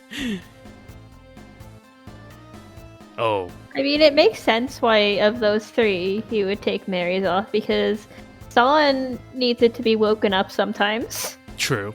And then Rudy's the one who's actually the troublemaker. Like, the other two are mostly just going along with what she says. I think it's only just the three of them. Like, Philia doesn't even have hers on, because she's not a prisoner, technically. Yeah, Philia does not have a shock tiara at all. Yeah. Because she is going with them willingly. Yeah. And also, she was never arrested. Exactly.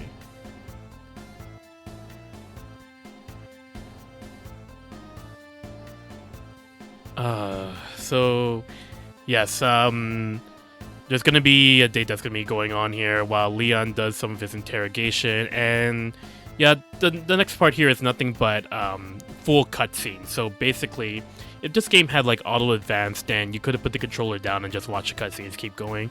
I assume in DC it probably goes the same way as well. Like, does the cutscene last as long? Because they do a lot of stuff during this date. I can't actually remember because this is not a super memorable part of the game for me. I don't think they change it that much, though. That's fair, that's fair. Yeah, because, like, I remember they go everywhere here. Like, they go...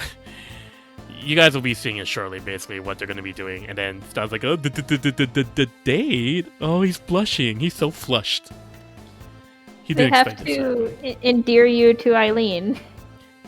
Yes. Endearing to Eileen. Supposedly she was kidding about the date part. I mean, she clearly wasn't, judging by some later stuff, but... Yeah.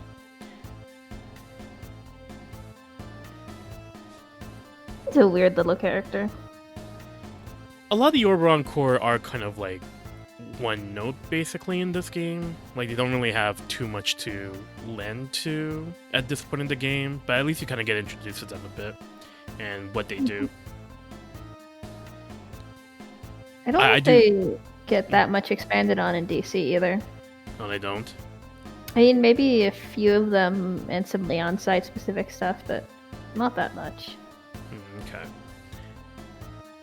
I kind of like the little scene that does happen in Destiny 2, though, where it's like Judas finds that one place where that was related to Eileen. Like, I thought that was sweet. That was nice. Yeah. I also like the bit leading up to that, where he gets really pissed at the person who's trying to get them to grave rob. Yes, that too. It just shows how much he's grown as like a character. Mm-hmm. And I don't think anyone in Oberon Core actually disliked him, judging by how they interact with him, which is kind of weird to think about. Like, wouldn't you dislike your boss's bratty teenage son? And like, I can see why he wouldn't trust any of Oberon Core's people either, because they work for his dad. But in the end, there actually wasn't that much bad blood between them.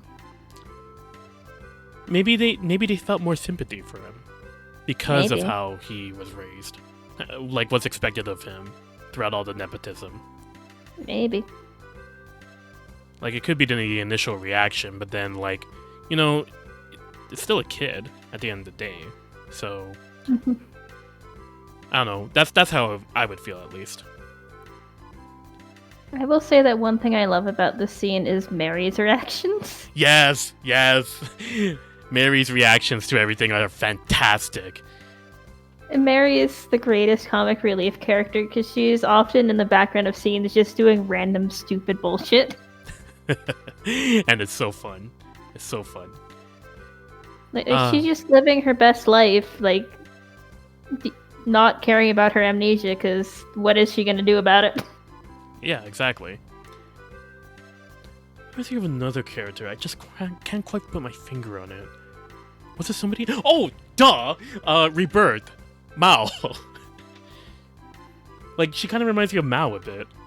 Oh yeah, I mean, she's obviously a lot older than him, but... True. I think like 10 years older?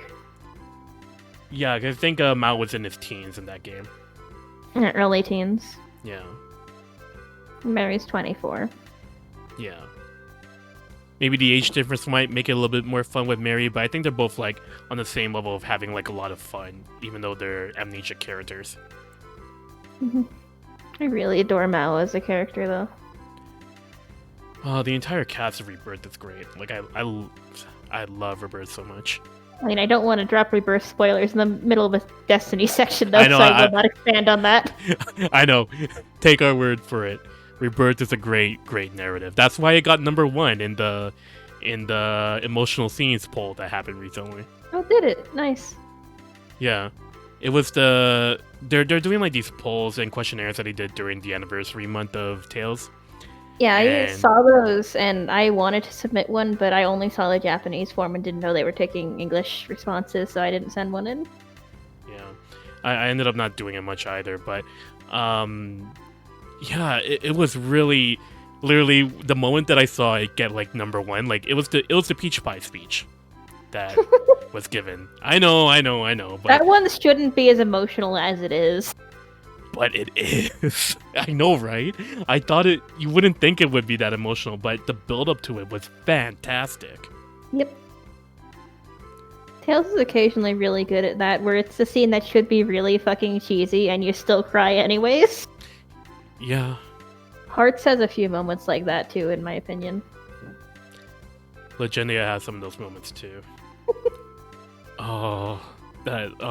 Just hearing I can't talk about those things because we're watching Destiny right now. There's just games that really tugged at my heartstrings too when it started to happen. And this date does go for a while. They really do go.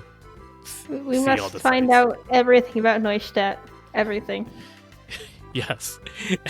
And by everything, every little thing. Which is nice. Like, I mean, honestly, from the perspective of playing it back then, if you consider playing this in 1998, this was pretty immersive. Mm-hmm. I mean, I don't hate the segment.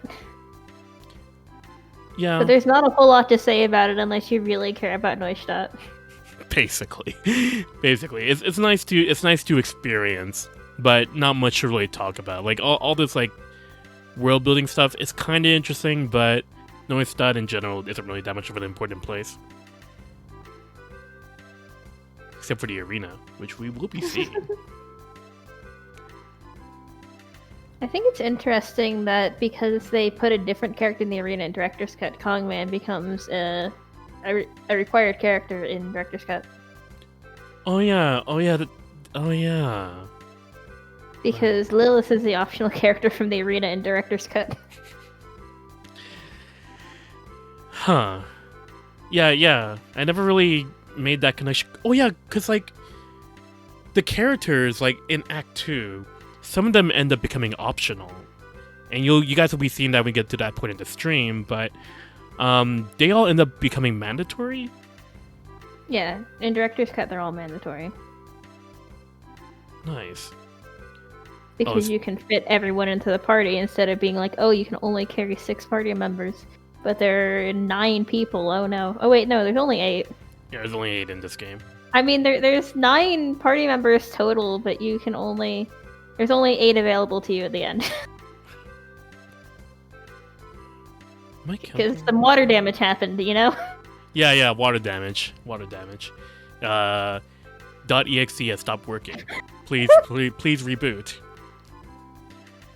What was it? Oh, speaking of Mary's background events, you saw her eating like the soft cream there. It's kind of cute. Mm-hmm. Oh, look at Stan. I'll pay half, covering half the tab. Oh, not this time.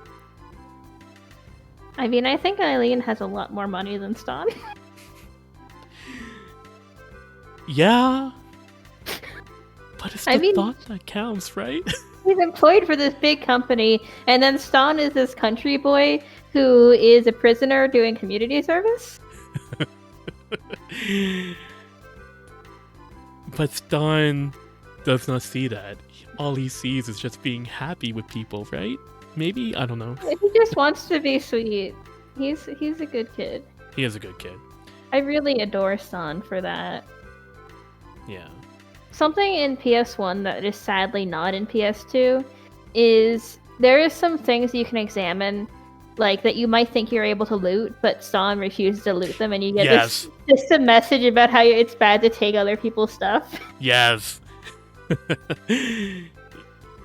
it like I think there were like some dressers that you could try to open up, and Stan would say the exact same line. Mm-hmm. And there's several items you can examine like that. Let's see, but I don't have that in DC. It's all the flavor text that you kind of miss, like how Stan would always point out the barrel. It's a barrel. Or, it's a pot. Or, I think, there's this one in Fantasia where it's like, you examine this fireplace and then you get burned, and then the game keeps track of how many times you've done this too. It's like, you've been burned 4 times. It's like, thanks game, I appreciate that. How else are you gonna know how many times you've touched the fireplace? I mean, there isn't any other way to know how, but the reason why they're doing that, I know the devs are secretly mocking me. They're just laughing as they program this in. Oh, the song's over. Yeah, that song goes for like 11 minutes. Da-dun, da-dun, da-dun, da-dun. And now let's wait for another 10 seconds. But yeah, that song does last for a long time, but here we are in the arena. Meeting up with good old Kong Man. After we go to the spectator seats. Bruiser Kong in this version of the game. Bruiser Kang, yes. I don't mind the name. I mean, Kong Man, I don't know, they both work as names for this character, in my opinion. Yeah, they're both reasonable, like, arena names. Yeah. Like, Bruiser sounds more like a wrestler name or something. Like, oh, I'm Bruiser King and I'm here for the championship or something along those lines. Kong Man... I mean, he does kind of fight like that, doesn't he? He's Yeah. at the very least a fist fighter. Yeah. It would have been cool if he'd done wrestling moves, though. I think that would have been, like, a la Sentinel. Sentinel does, like, a lot of throws and all that stuff, but... I think Kongman only really does, like, fist moves and all that jazz. Nothing really too intricate, like throws. I never really used him much in my parties. Oh? I just don't know why. I mean, I certainly didn't feel like playing as him. I guess probably because, like, he's a little bit of a one-note character, to be honest. Like... When it comes to battle, he's definitely unique, but when it comes to his character, there isn't really much to him. You also have so much choice for characters in the games. I mean, in both versions of the game, rather.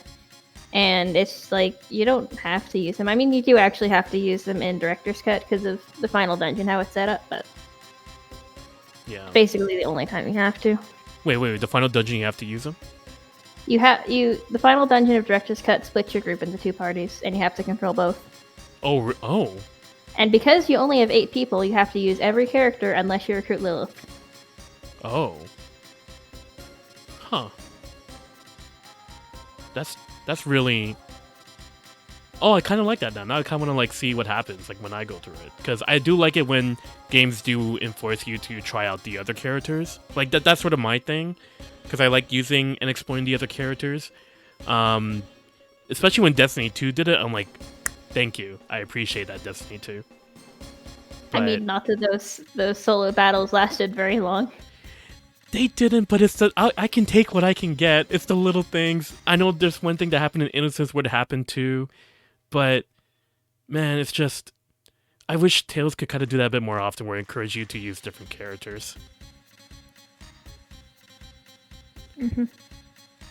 I mean, I tend to explore a little bit to find the character I like playing as, and then I never leave that character, which causes problems. Like in Director's Cut, I was like, oh, I really like playing as Rudy. I'm not going to play anyone else. And then, first of all, the final dungeon. Second of all, there's a bit where you have to do a solo fight as Stan. I was like, oh. Ah, yes. Oh, yes. Now I know what you're talking about. Which, unfortunately, you don't get to see in this version of the game. Sorry, PlayStation 1 owners. It shakes out a bit differently in PS1. Where there's no actual fight involved, I think. Either that or it's a cutscene. I think there's no fight, though.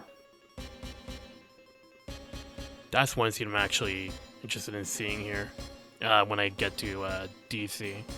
Because I heard a lot of people really, really, really, really liked what happened there. I mean, it mostly just feels like fan service, but not in a bad way. It's fun and cool. But there's no particular reason why Director's Cut is much better or worse than PS1 there, other than just being cool. Is that usually how remakes are? Usually, like, they're just much more cooler versions of it. How they perceive what cool is. And, so the script here really went, like, we were talking about, like, the early 90s RPG stuff. The script here with, like, the dialogue with the Kongman, Bruiser Kang, it definitely did feel like the early 90s, that's for sure. They were really having fun with the script. Yeah. Let's get ready to rumble. Not copyrighted because Tails was under the radar at this time. Thank you, Michael Buffer. Bruiser Kong versus Mr. Pointy Head. Yes, Mr. Pointy Head, who will die here because I'm not planning on doing the strategy to beat up Kongman Bruiser Kang here. So you guys will be seeing the actual strategy to beat him later on in the stream. Oh, do you end up recruiting him for usage in your party? Yes, I do. And I ended up putting him in away because the stream wanted to have another character instead,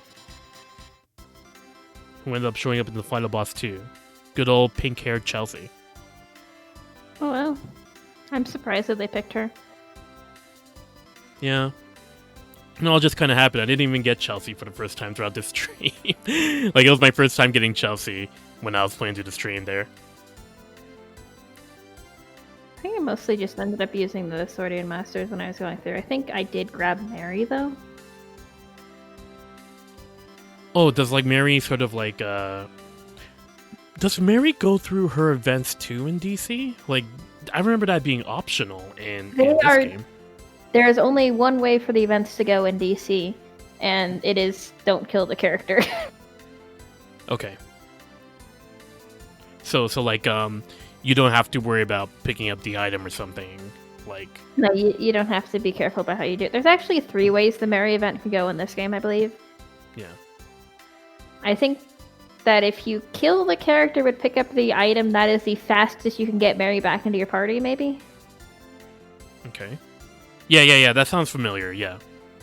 And you can save him, or you can kill him without getting the item. And I think saving him is the longest you'll be out of the party. That makes sense, yeah. Either that or killing him without getting the item.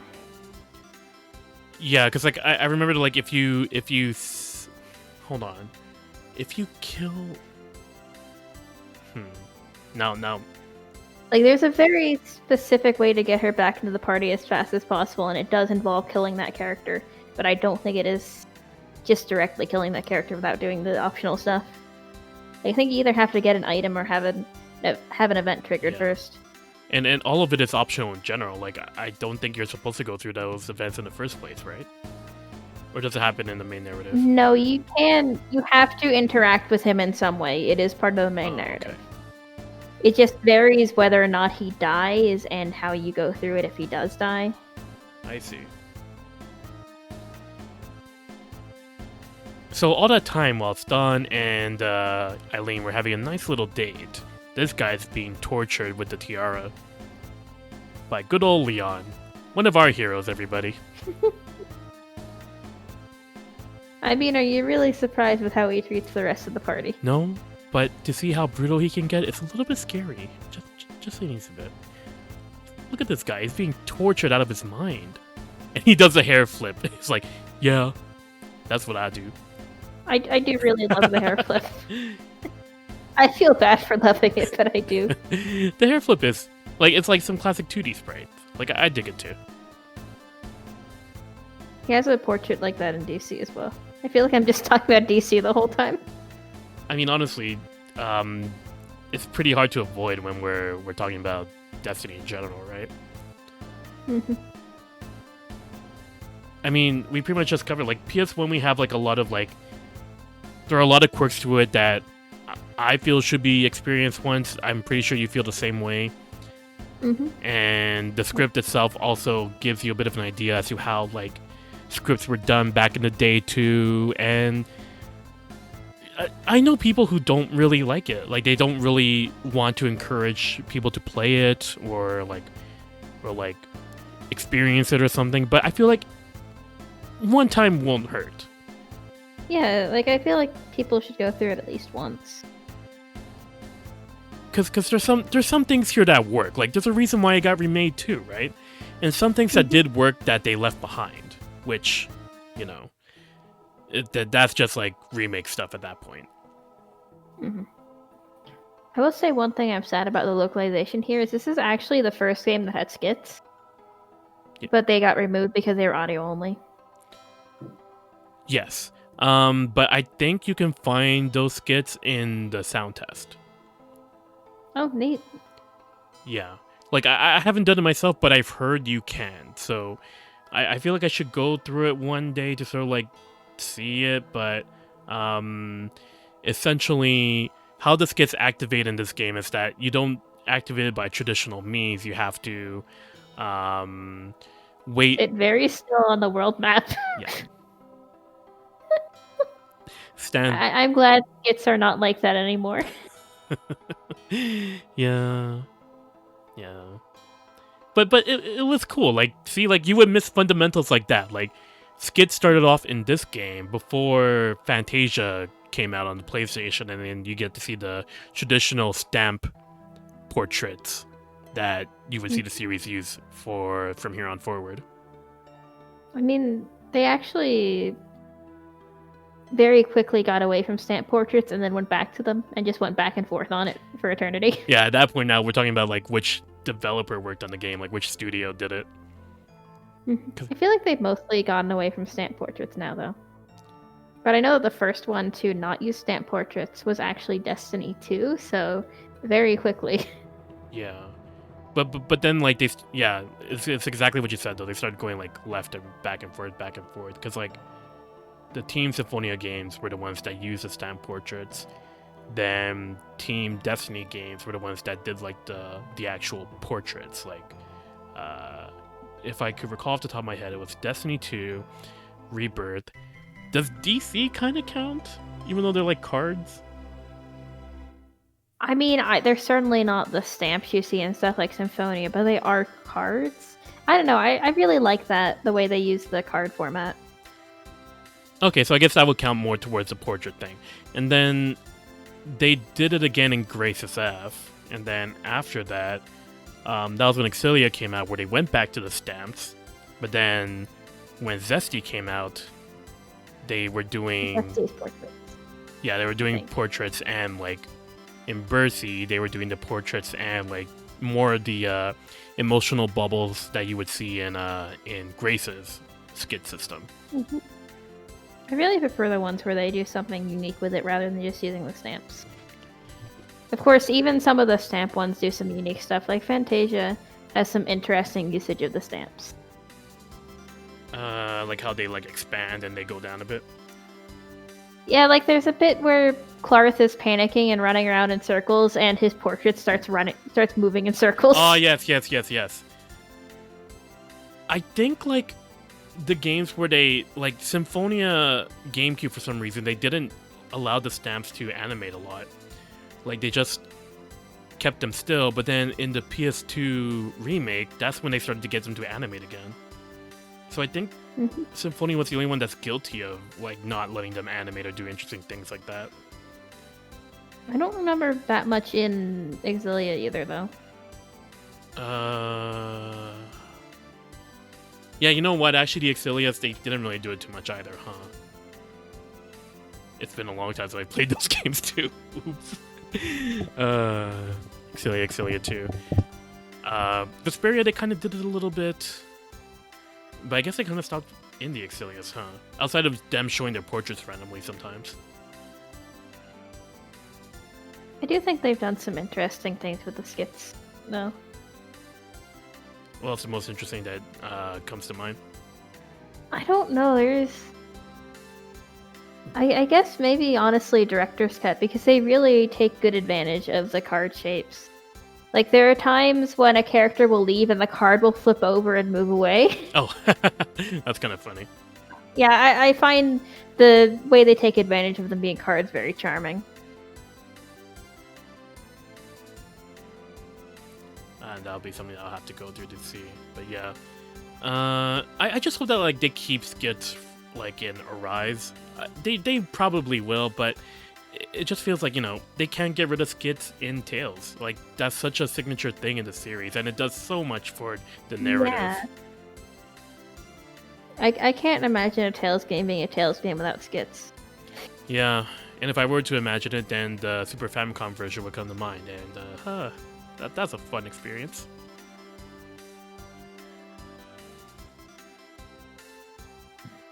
And Leon is here revealing that he let Batista go on purpose to track him with the lightning tiara. Yeah. I honestly think that the torture he was doing was mostly just to make him not suspicious of the fact that they left the security so low. Yeah, you know what? Yeah, that's one way of taking it. I think Leon is smart enough to plan that ahead of time, because that's exactly what he did here. I mean, he's still a bit of an asshole, but I don't think he was being stupid or like cruel for no reason. I mean, he was still totally cruel though. So is Leon that one friend in your in a circle group of friends where he's like, oh, he's an asshole, but he's still a good person. Like, he does the right. I wouldn't go that far. You wouldn't go that far? I would not go that far.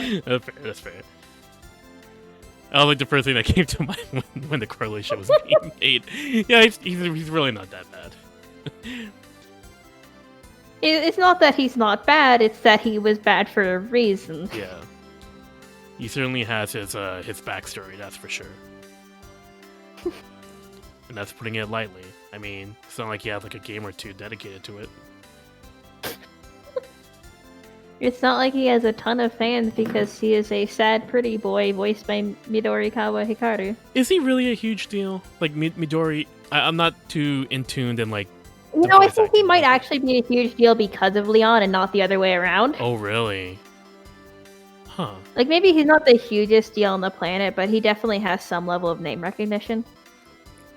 I see. But I think Leon is actually what made him popular as a Seiyu. I guess that makes sense, considering how much Destiny was really popular. Maybe part of the reason is because he has... because of Leon himself being a part of the cast. I mean, Leon got banned from fucking popularity polls, so... Yeah, he was the first. Yuri was the second. I thought they got banned at the same time. Yes, they did. I think I was more so thinking about how Leon was the first one to keep getting number one on the polls, and then Yuri started to be the one who kept being in the top, and then they both got banned afterwards. Yes, that makes more sense. Now that sounds about right. I think they're the only ones who've been banned too. I think they're gonna ban... Did they ban Mikleo? think they're gonna ban him this year, or did I mishear that? I mean, we didn't do a proper popularity poll this year, so they actually did not ban Leon and Yuri from the popularity poll they did do, because it wasn't a proper one, I believe. Oh yeah. Because I know that they were in the rankings there. I think I was thinking about the one that happened last year, though, technically being Tales of Festival, not really 2020. But I'll look it up after the stream to sort of verify this. Anyway, surprise, we're going by a boat again. What, we're not riding Bernardo? We don't have him yet, unfortunately. Best name, by the way. Best name. Oh, I guess we don't get the whistle to call him until later. That's until the second act. We have met him, we just don't have the whistle. Yeah. Bernardo is the sea dragon, by the way. I don't think we learn his name until we get that whistle, but yes. A sea dragon named Bernardo? Come on. That's like the best thing ever. I honestly love it, it's such a weird throwaway detail. We have a sea dragon here. His name is Bernardo. Why? Well, why not? I mean, there's so many weird little throwaway details in Destiny. Like, the fact that the airships are all shaped like dragons, with, like, beating hearts and stuff, because why not? Why did you program emotions in me? I'm not sure they're sentient. I don't think Draconuses are sentient. Huh. But they are dragons. They are flying dragons, essentially. They are flying dragons, and in fact, I think the PS1 localization calls them flying dragons. Oh, why did Mary walk off randomly? She's doing the random thing again, isn't she? Because she wants ice cream. Ah, yes. Ah, Mary. Keep munching on that ice cream there. She just wanted one last ice cream before they got on the boat. Yeah. A parting gift, as you will. Oh right, we're going to Aquavale. Oh yeah. So we're gonna go meet Johnny now, who is called Carol in this version of the game, which isn't confusing at all. It's not like there's a Carol Berselius and a Carol Capel. Well, let's give credit to the localizers. They didn't know there'd be two other Corels introduced in this game, but Japan did. I mean, they might not have even known back then either. Yeah, because like it wasn't even like it didn't even exist at the time. Like Corel. Yeah, Destiny 2 is not even the next game. That's Eternia, Yeah. Or well, the Fantasia port even. Yeah, let's cut these guys some slack. It's okay if they name Johnny Now I'm getting confused. Who are we talking about again? Carol. There you go. Carol Sheehan. Carol Cappuccino. Carol Coffee? Cappuccino? Cappuccino? Maybe that might. Something like that. But yes. I don't know, like Johnny. You know what? I'm just gonna call him Johnny, honestly, because of how many times I'm getting tongue-tied over Carol. Carol. I think this is probably one of the few moments where I'm okay with using the Japanese name over the English. I just can't make my brain stop using the Japanese names for the characters. Oh, yeah, right, because there's Kongman. Who's the other one here that's like... Oh, Woodrow, right, because he's Gar in this game. Gar. Well, he's the closest we're going to get to a Such pirate. an unsuited name. Not even remotely a pirate, Pan. But, you know what? You could keep doing a roll call. Like, Stan does a roll call of all the characters, and then at the end, he just does Gar! Just to be like, just to enthuse himself, and then Gar just gives him like a deadpan look. You gotta stop doing that every single time, Stan. But it's so much fun! I can't think of the other... Like, all the characters here, they have the same names, except for Woodrow, Yeah. I mean, people argue on how to spell some of the other party members, but that's about it. No, that's true. Like, some people spell Stan without an H. Some people spell Leon like he's a big cat. Some people spell Philia's name differently. Oh yeah, like with an F. Philia's last name. Oh, right. Phyllis. Felis, I think.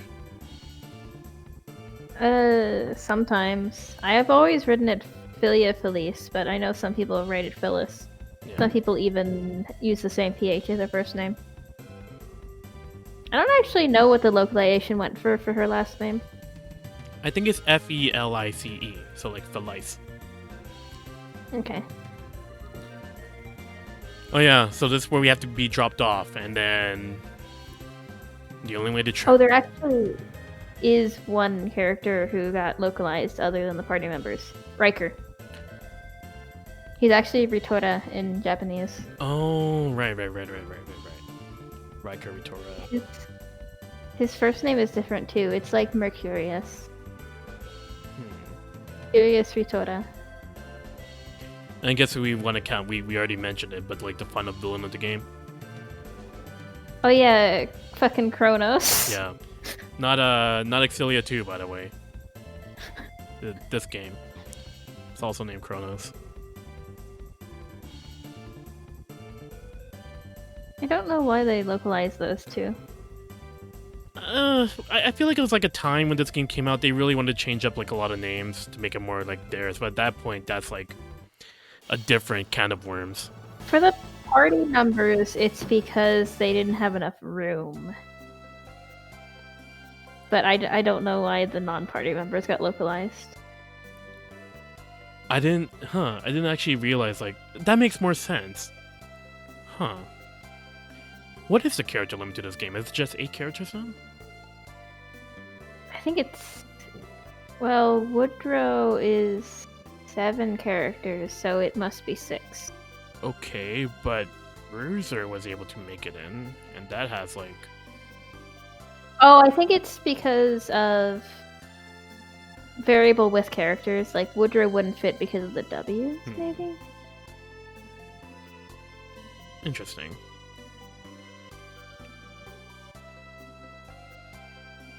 Speaking of meandering from earlier in this part, I'm going to do a little bit of meandering here because I have no idea what to do, but I don't think this one won't be as long. You're supposed to experience some injustice and then Stan gets mad and hits someone. Yeah, something like that. And then a king. I actually really adore that about Stan. He's a good person. He's very short-tempered and very focused on justice, so when he sees injustice happening, he impulsively starts hitting the person who's doing it. Yeah, he's not gonna stop and think about it or something. He's just gonna, like, before thinking about it, he's just gonna rush into it right away. Well, I know some characters who also share that trait that Stan demonstrates here. He more so just, like, he charges without anybody even talking to him about it. Mm-hmm. I really do love how short-tempered he is. I'm trying to think of other characters who have shared that temper with them, though. I mean, Lloyd is a bit of a hothead, but he's also not too much of a hothead compared to Stan.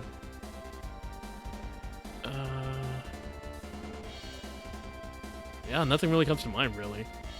And I'm probably going to remember somebody, like, after we're done recording. It's like, damn it, I should have mentioned him! Maybe... I guess T-Tree is kind of coming to mind, but I can't really see him quite doing that for some reason. No, you know what? Actually, I think Ty-Tree...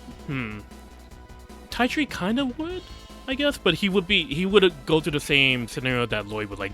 There'd be people who try to talk to him about it first before he charges. Mm-hmm. But Ty-Tree is a good example for that. Shares the same temper, in a sense. I feel like he probably should have ran from the fight we were just watching. Yeah. That's a good assessment. Here, I'm gonna write a letter and put it in a time capsule and see if I can make it back in time while I'm in the middle of the stream with my crappy laptop setup. See if it'll get through. Maybe you should send a letter to people who are watching the stream to yell at you to run.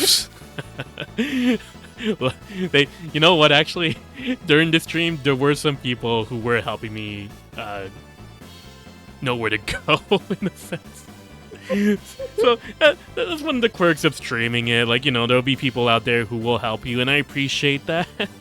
That doesn't mean don't hold my hand all the time, though. If you could tell that I'm clearly lost, I'm okay with that happening.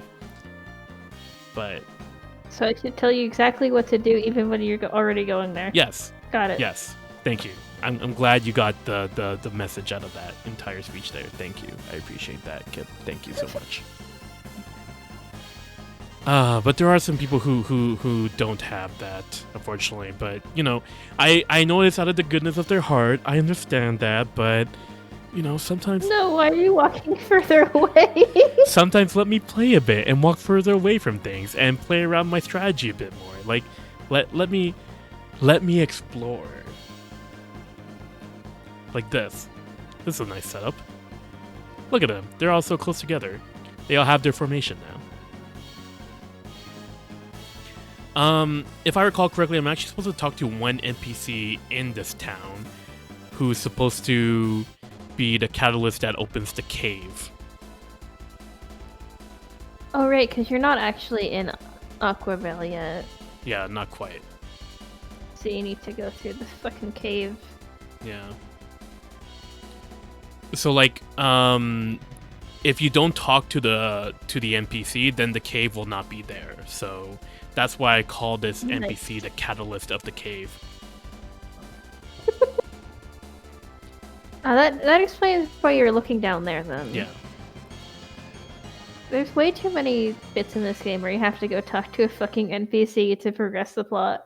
That it's completely unlabeled as well. And the town. Look. Go back to the fucking town. So I don't think this is gonna happen with Vesperia or Berseria. That's why the only game that I'm kind of worried about this happening with is Eternia. The Berseria in particular holds your hand a bit. Yeah. Like, you can always just look at the fucking map where to go. Yeah. That was a trend that really started happening with Exilia 1. Like, they kind of started doing it in Graces F, where if you held the shoulder button, it would say, "Hey, idiot, go here." But if you're playing the game that have the maps, then they'll show you exactly where to go. Mm-hmm. Thank you for the social commentary there. Just this random NPC asking you if you believe sexism is wrong. I'm just... And then when you're like a 6-year-old, I'm just playing this game for fun, man. I'm only a child. Oh, by the way, like, I know, like, we already, like, in the terms of this stream, we already went through this in the first part, but I do like how this game did keep a tradition of, like, toilet gels. Yep. I'm trying to remember, like, because Vesperia had it, I think one of the Exilias had it too, and I'm trying to remember, man, like, there has to... Berseria has an extended joke about it. But you don't actually find a gel in the toilet, you just encounter an NPC who's saying he's gonna put a gel into the toilet. Ah. So that NPC was the cause of it all, then. Of all the Tales games, it was that one's fault. I think Fantasia might have a toilet gel as well, but I'm not certain. Yes, it did. I played through it last year. I remember the toilet gel being there. I'm like, Tales games. The three things that always happen in a Tales game. There are skits. You find a gel in a toilet. There's a waiter minigame. Yes. I wouldn't have it any other way. I'm trying to think, like, there has to be some kind of, like, Wikipedia entry that talks about all the appearances of toilet gels. Destiny 2, it has it. I think Rebirth has it as well. Why hasn't somebody compiled all the appearances of... I'm not doing it anymore. I'm not doing that, but there has to be somebody who has done that. I mean, maybe on one of the wikis. Yeah. Please, somebody, if you are that dedicated, please find all the appearances of toilet gels in the series. This is imperative knowledge we need to know.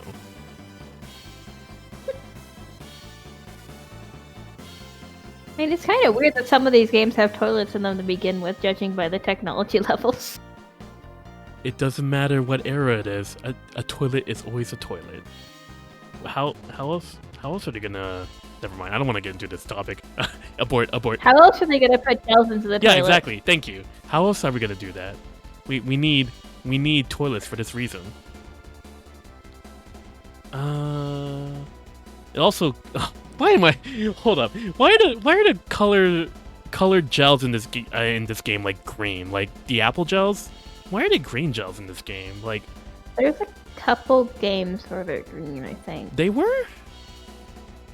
I'm trying to remember because like Eternia after this had apple gels, and before this game, Super Famicom also had apple too. This is like the only game where they're green. They're colors. They're not. I thought you were asking why the apple gels were green, not why the apple gels were called green gels. No. I don't know. Yeah, like why? It makes me wonder, like, why did they go with that? Like, I'm pretty sure DC they fixed it there too, right? Yeah, in DC they go back to fruit gels. Yeah. But then, like, maybe they wanted it to be more high tech and didn't want it to be fruit flavored. Maybe. Futuristic. In the future, we just eat colors.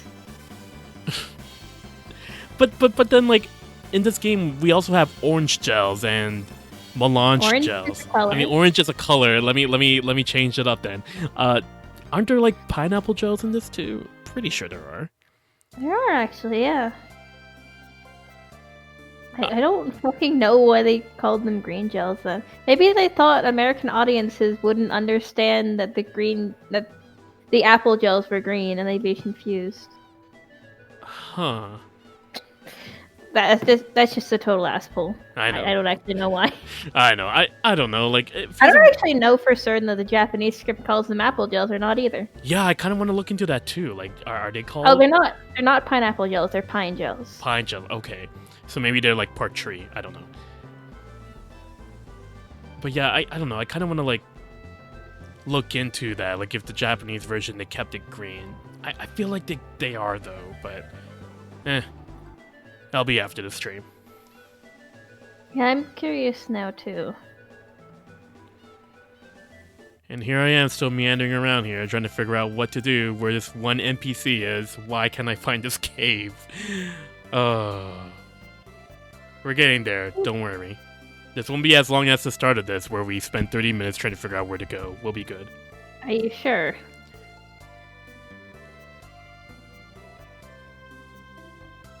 I was just thinking about all the times that I tried to edit this. I think so. I think we should be fine.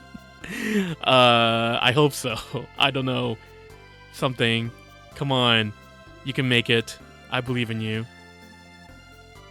Stop examining cat statues. Yes, they're good luck. Those won't tell you where the cave is. I mean, I think this little area of the Destiny world is kind of interesting, though. Because it's like the pseudo-Japan of the Destiny world, but it's also filled with waterways and shit. Huh. And there's also all of these Namco references scattered around. I never really made that correlation before when I first made it here. And it's something that's more visible in Destiny 2, but there's also stuff like, say, the Lucky Cat statues. Oh, right, because like they're called Namco or something, right? Like, the cats? No, there's most of the Namco references are in the next part of. I forget the broader name of this island chain. Is it Aquavale? It might be Aquavale. I think it's Aquavale, yeah. I'm just trying to figure out whether Aquavale is a specific island or if it's the whole island chain. Yeah, I think it's this region, yeah. But anywho. The main in Morao, I think, is where most of the Namco references are. Oh, because I think like there's a thing in the castle that we'll be seeing. Oh no, wait. I think it's a castle after that, but one of the castles, like, in order to like get through something to rest, you gotta pay like 765 gold. Is it 765 or 876? No, oh man, the number is 765. It's only 765. Yeah. Yeah, because 7 is Na, so. Yeah. Alright, so now that I talked to that woman, we're now figuring out how to get there, but we can't because the sailors are scared. Is this actually... I thought there was a cave. Now I'm misremembering right now. Now I can understand why I got lost back then. I mean, you convinced me. It just feels like if you're playing on your own, like without streaming or anything, you'll have more of an attention span to the stuff that's going on. But when you're like streaming it, you kind of get much more lost, which I hope will not be the case. I swear, I hope it won't happen when we get through this year's marathon. Well, now you know what kinds of things tripped you up in Destiny, so you know how to write your notes for Eternia. Yes. Yes, that's a very good point. Thanks, Kip. So, like, every time you have to talk to a random-ass NPC, you write down roughly where they are. Yes, make a note of that right away. Because there's like 3 I have to talk to here, apparently. Because we're still trying to figure out a way to get to Moreau.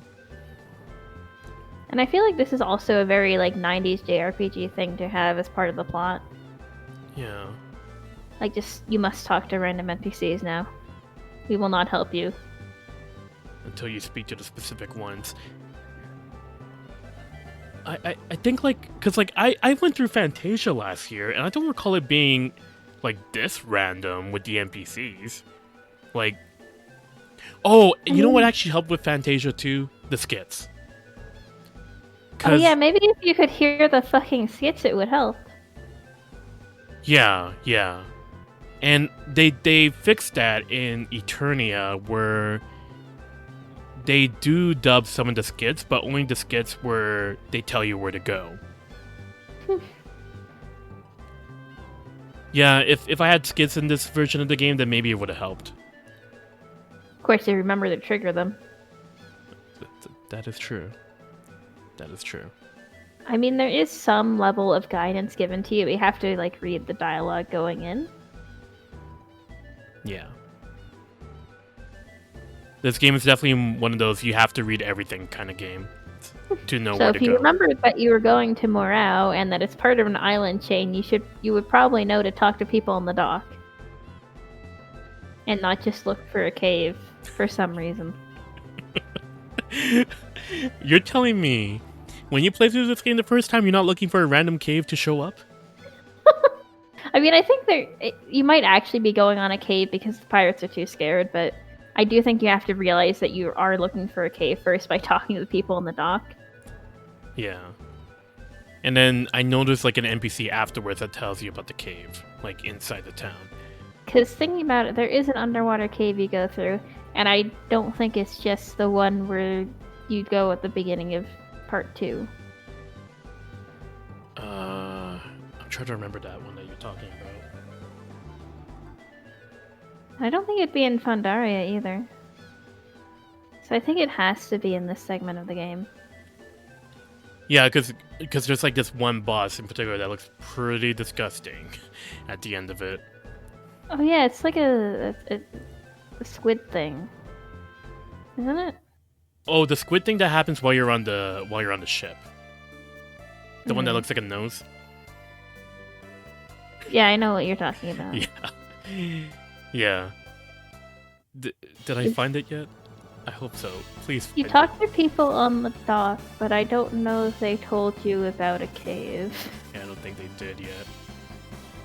Oh. No, still not there. Oh no. Yeah, there's just like one more NPC that I have to talk to.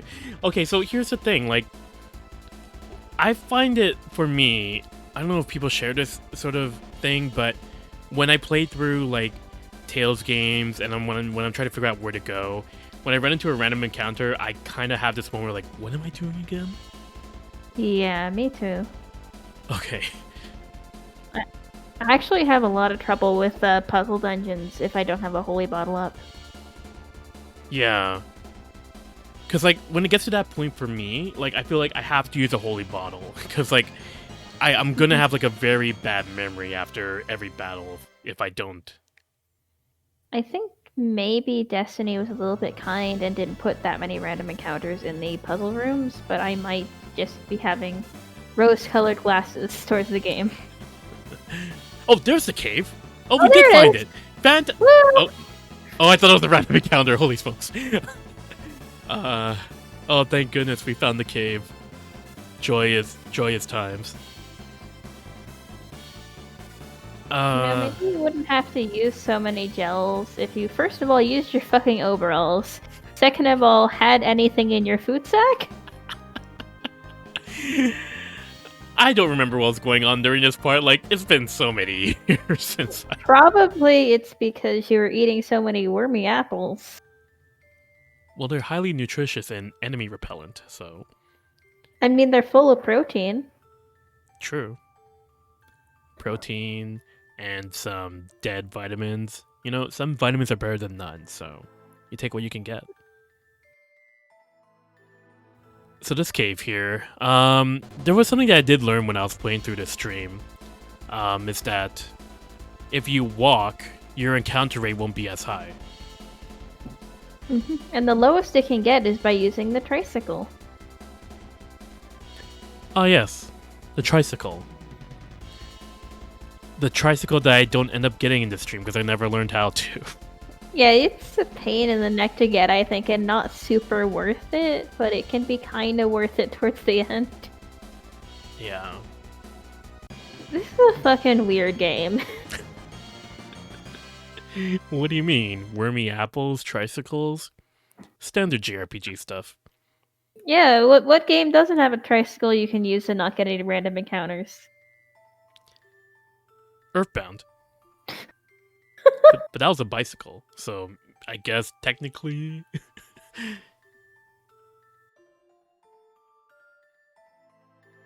There's so much weird bullshit in this game, and that's part of why I'm fond of it. What would you consider being the most weirdest thing, then, that you like about this game? Maybe the fact that you can get a dragon egg and give it to your sister to raise. Ah, yes. The Dragon Egg side quest. Yeah, that's fucking weird, and there's no real dragons in the plot. It's just that you give a dragon egg to Lilith to raise and help her get food to feed it. Because I think you have to like get her the gourmet recipes so she can feed the dragon, or that might be a different side quest. And then after that, I think you get a skill for Ston at the end of that side quest too. So it is worth something, even though it's extremely random. Like, sure, the only dragon in the world is this one that your sister raised. Fantastic. And I think, like, the whole, like, how it starts off is that, like, Ston was trying to find an egg for his sister or something. Oh, yeah, that sounds right. And it ends up being like a... No, wait! He finds it randomly in a dungeon. Right, yeah. Like, it's a I don't late think you game even dungeon. know it's an egg at first. I think it's just, like, a round object. Yeah. And then you just hand it off to Lilith, and then Lilith's like, I can't cook this or something.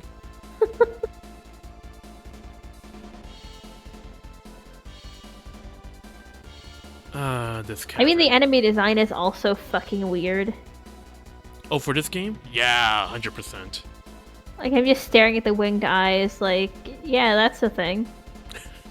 So disturbing.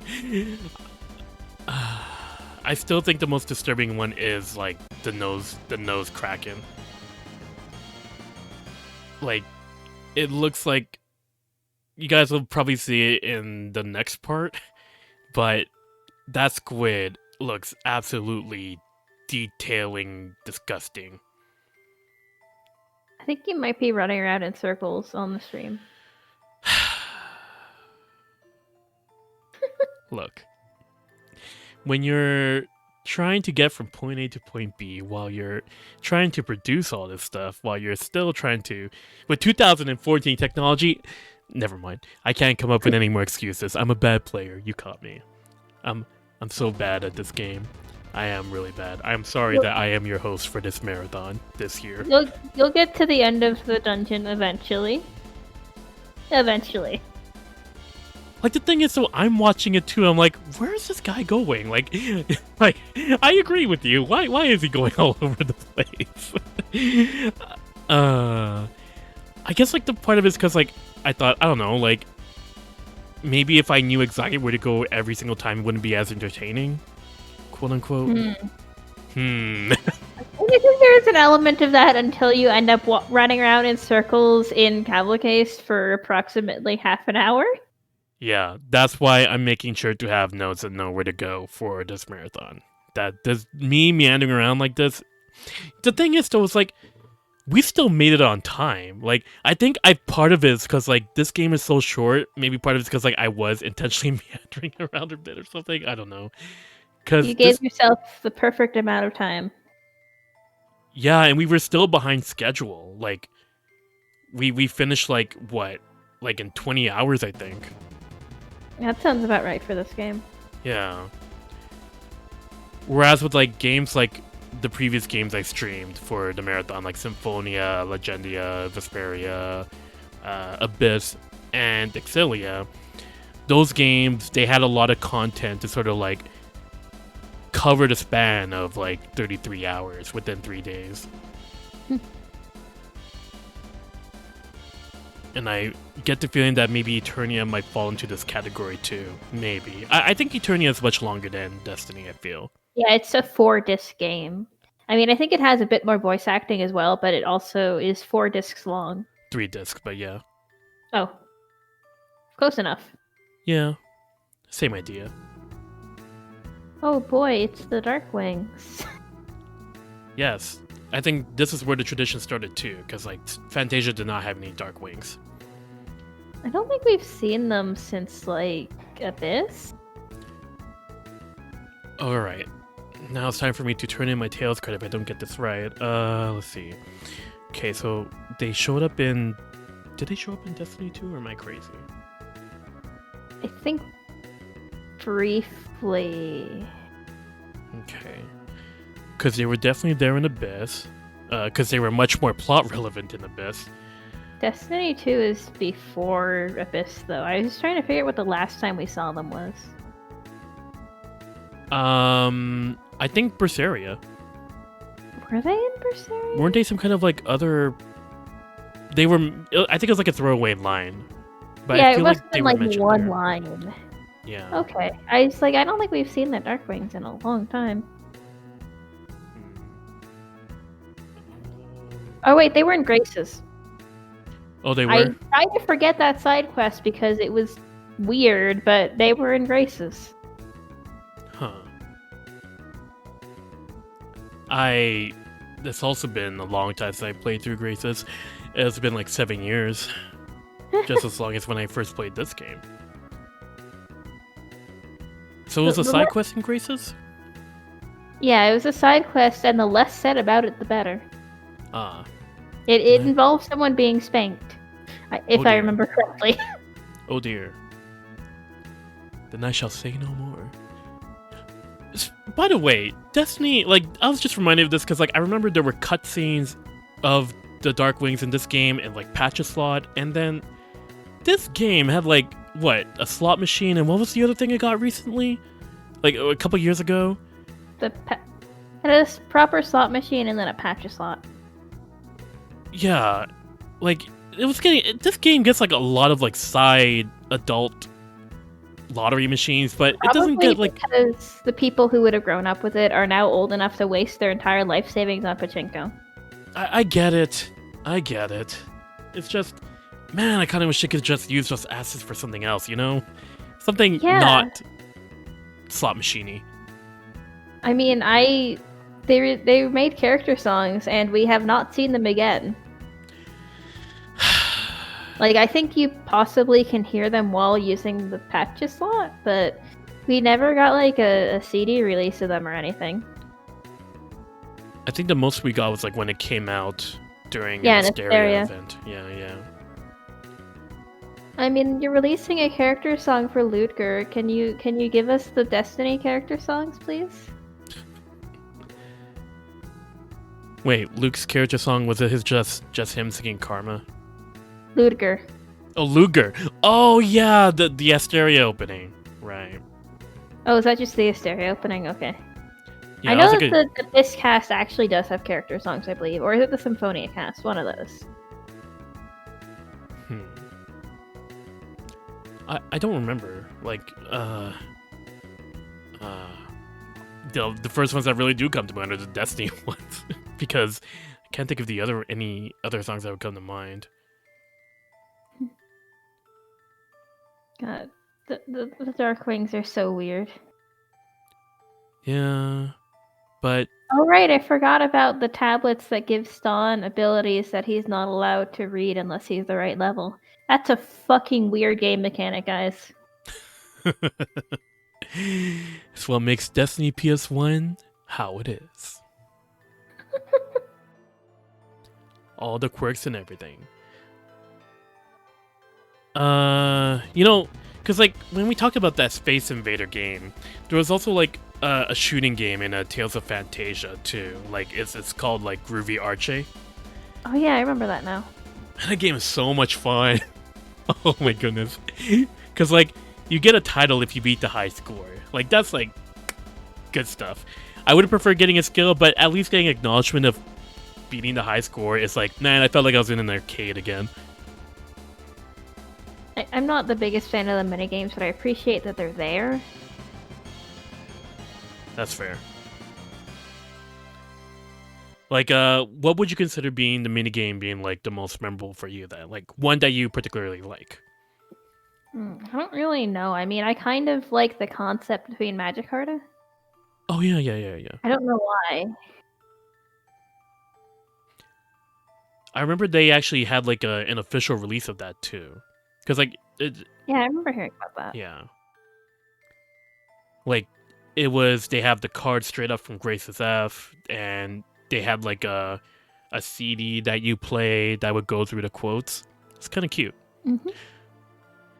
Oh, this thing. Yeah, this disgusting abomination. Which That's most of the bosses in this game that aren't priests, honestly. Yeah.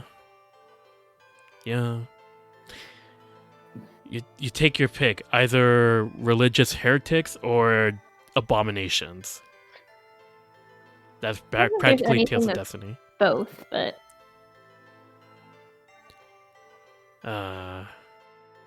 yeah, I agree, Stom. What is this? Why does this exist?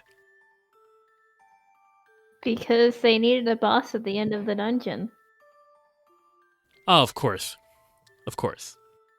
And I think like this boss also returns in DC, right? I can't remember because it's such a non-memorable boss other than being weird looking. Fair enough. But this thing's got legs, it's hopping a little. It looks like something out of like a horror action flick. Like you can only see on the left side there, but when it comes into full view, you'll see how disgusting I feel like this the is. designs are a lot less gross in DC, if nothing else. That's good to hear. But it's the charm of the game, question mark. I know, I was just about to say, even though I'm kind of ragging on the designs, it's a part of this game's charm. Like, I'm ragging on it because I'm having a lot of fun looking at this thing. Like, look at this! It's crazy! It looks like something out of Resident Evil! Kind of looks like a cross between a frog, a crocodile, and a dog, but it's also not got skin. Yeah. Oh, you know what? Yeah, there's a boss that looks like this too in Castlevania. Like it was the Sega one. Oh my goodness. Oh, and the death animation of that one was really grotesque as well. Thankfully, it doesn't have that here, but it still cries out when you kill it here.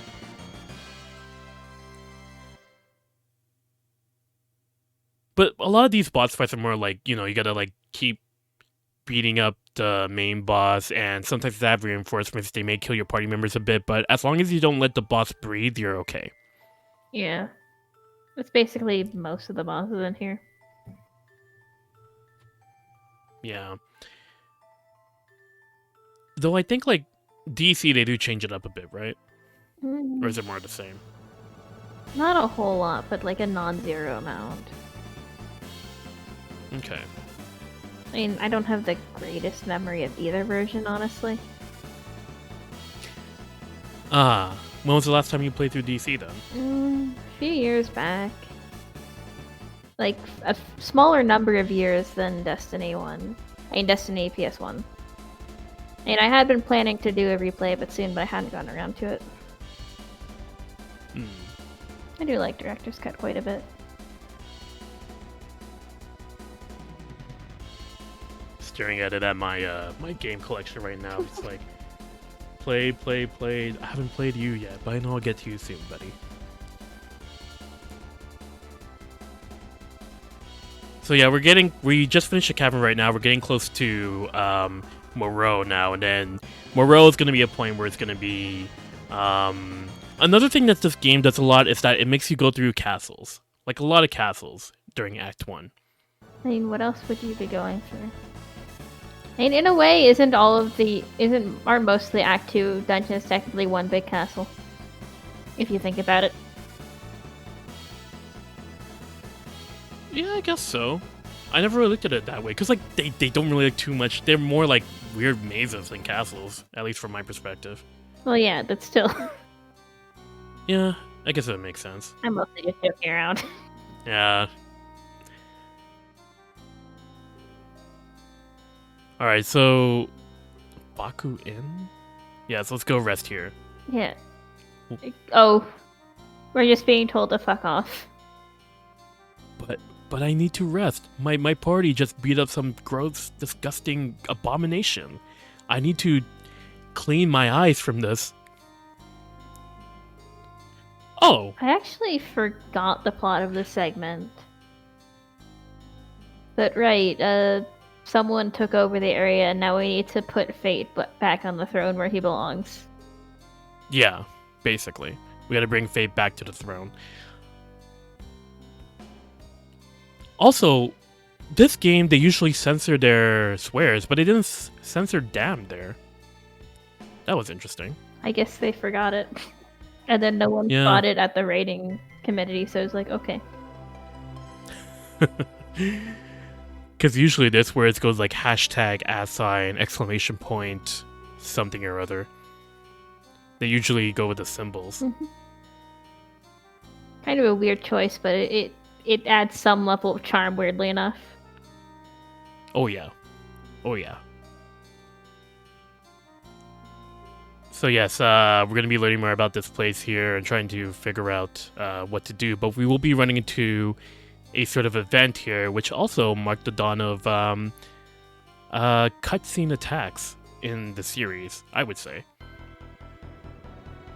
Good, it didn't take you too long to find it. Yes, I know. Kudos to me from back then. You did it. Congratulations. So yes, things aren't really too hot here the moment that the new king took over. Which, when we learn who the king is surprisingly really fast. And I think it's technically a lord and not a king, but I kind of said throne to begin with, so... Right. Same idea. Same idea.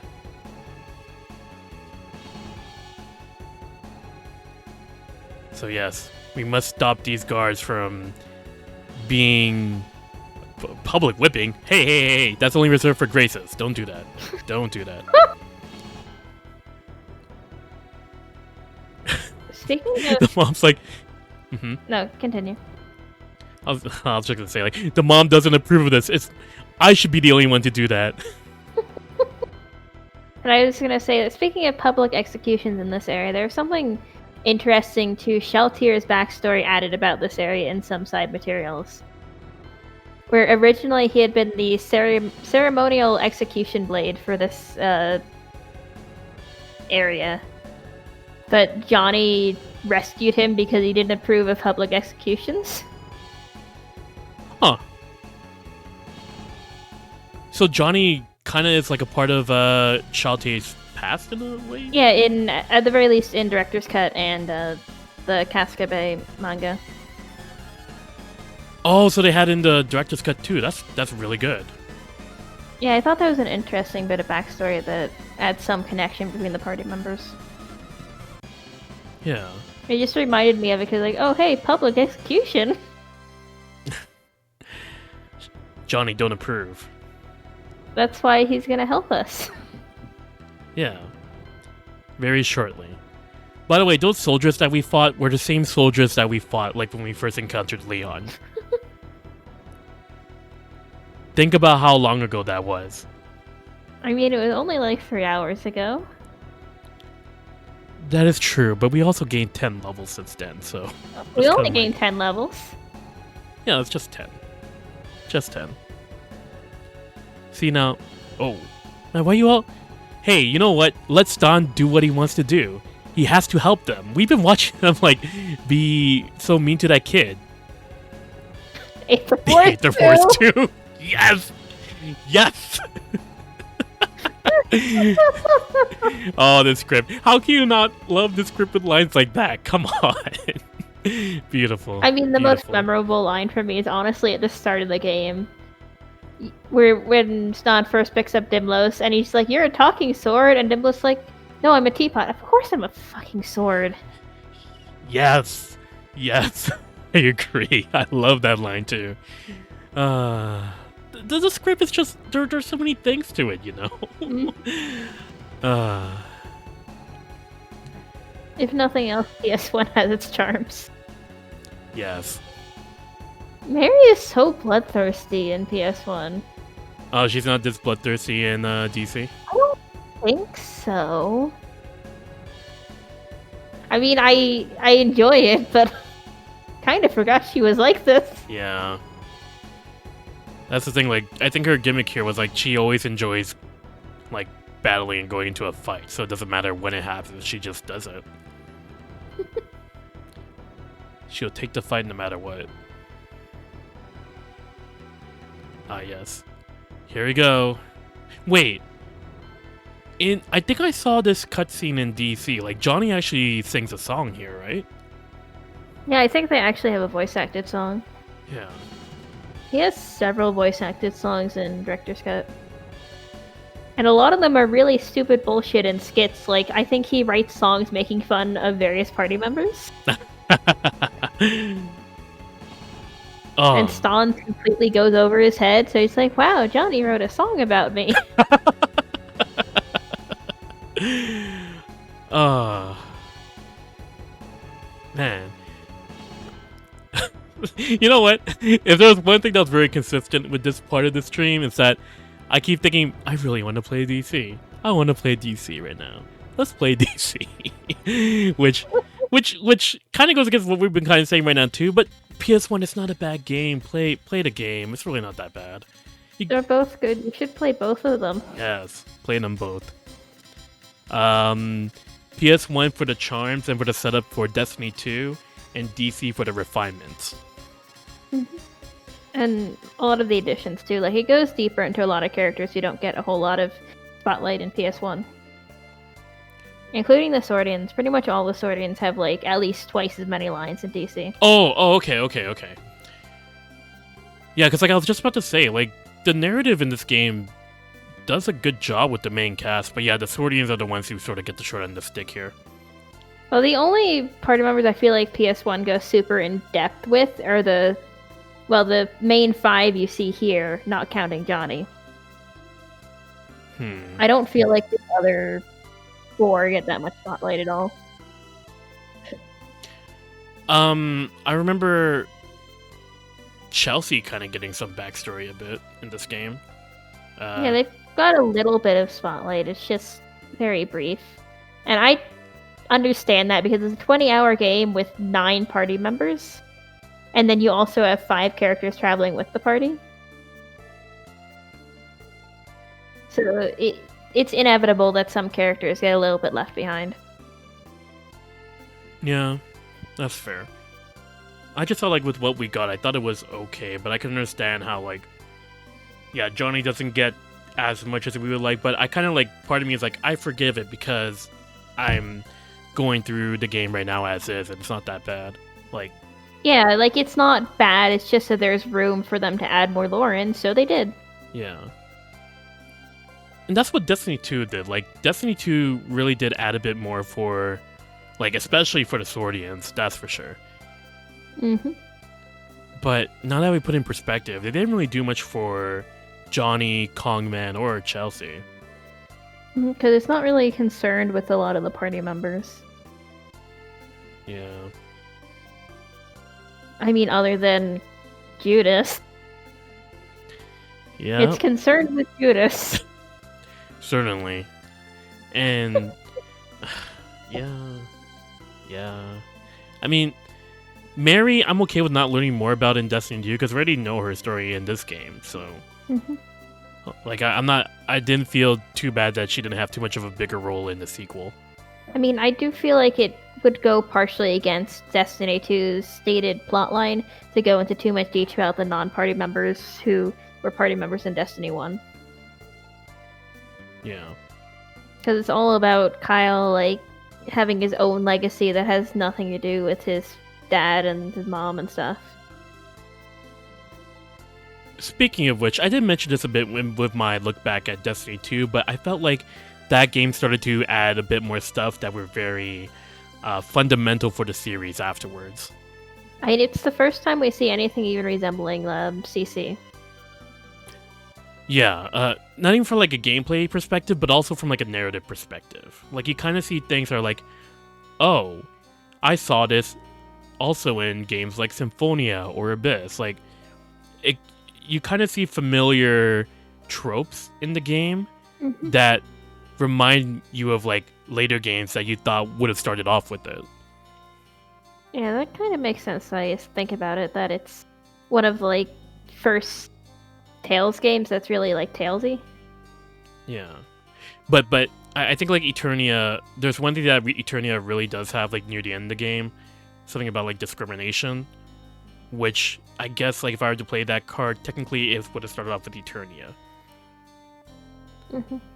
But Destiny 2 kind of had bits and pieces of it. I mean, and Eternia is also like the first there's multiple worlds thing. I mean, I guess maybe Fantasia in a way. Yeah, I mean, Eternia is the one that had it, but definitely not I can't say about Fantasia though. I mean, Dallas is from another world. I mean, Oh, you don't visit the other world, but you hear about it. Oh, that's then that I agree with. Yeah. I do like in this point in the game, like when you're inside Moreau, you're playing as Johnny to avoid suspicion. And of course, you're walking around in circles because you wouldn't be Pan Van Richard otherwise. I'll be writing notes. I'll be making sure to be better prepared for the marathon this year. And if I find myself walking around in circles, then I guess I have no excuse at that point. I apologize ahead of time if it happens. But I hope it won't end up being like this. Because I think, like, I mentioned this. I think, like, Abyss and Exilia during this marathon were fine. I didn't meander around as much. It's just this game being as old as how it was designed as it is. Like, it's bound to happen more often, I guess, is what I'm trying to say. It's got that 90s charm. This is the 90s charm. This is a part of it. If you were somebody born in this era, you'd be wandering around like I am right now. Like now, see, look, I'm going around talking to the NPCs. You gotta get acquainted with people, you know? This is what these RPGs encourage. Be acquainted with NPCs who could open up random caves. Be acquainted with NPCs who could let you board a boat. These are... board a boat. Pardon me. Anywho, these are the kind of quirks that this game have. And you should totally play it. I encourage it. And you'll understand why I meander around all over the place. I'm just giving you shit for no good reason. I know. And I'm playing it up. Clothier colors? And all these shopkeepers have personalities too. Like there was that one we saw a while back, it's like get out of here and all that jazz. Yeah. That's nice little things. I mean, I feel like a lot of Tales games have all of the shopkeepers having names and stuff. Yeah. But then I think they kind of stopped doing that around Exilia. They started up again in Berseria, at least, though. Yeah. It's a nice start to go back to it, but you don't hear any of them saying "far out, man." Yeah, I mean, the Berseria shopkeepers have personalities, and the serious shops have names, but they don't really have personalities. Yeah. Yeah, I'm looking forward to trying out Berseria again. Part of it's because, like, I'm curious to see if, like, my opinions will change about it, essentially. Because when I went back to the series around 2017, that was the first Tales game I was playing again after a long time. Or was it 2018? It was fully 2018.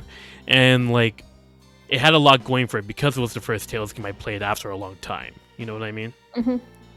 So I'm kind of curious, like, now when I replay it, if I'll, if anything will change this time around, now that I'm, like, more seasoned with Tales again. That's an interesting point. That's the angle I came at it from, too. Ah. We're back to talking about games that aren't Destiny, as you run around in circles. That's usually the theme when it comes to stuff like this, so it's okay. It's all good. They can read what's going on in the This narrative. is the area I was talking about. Oh, the one where it's like, Johnny plays a different song?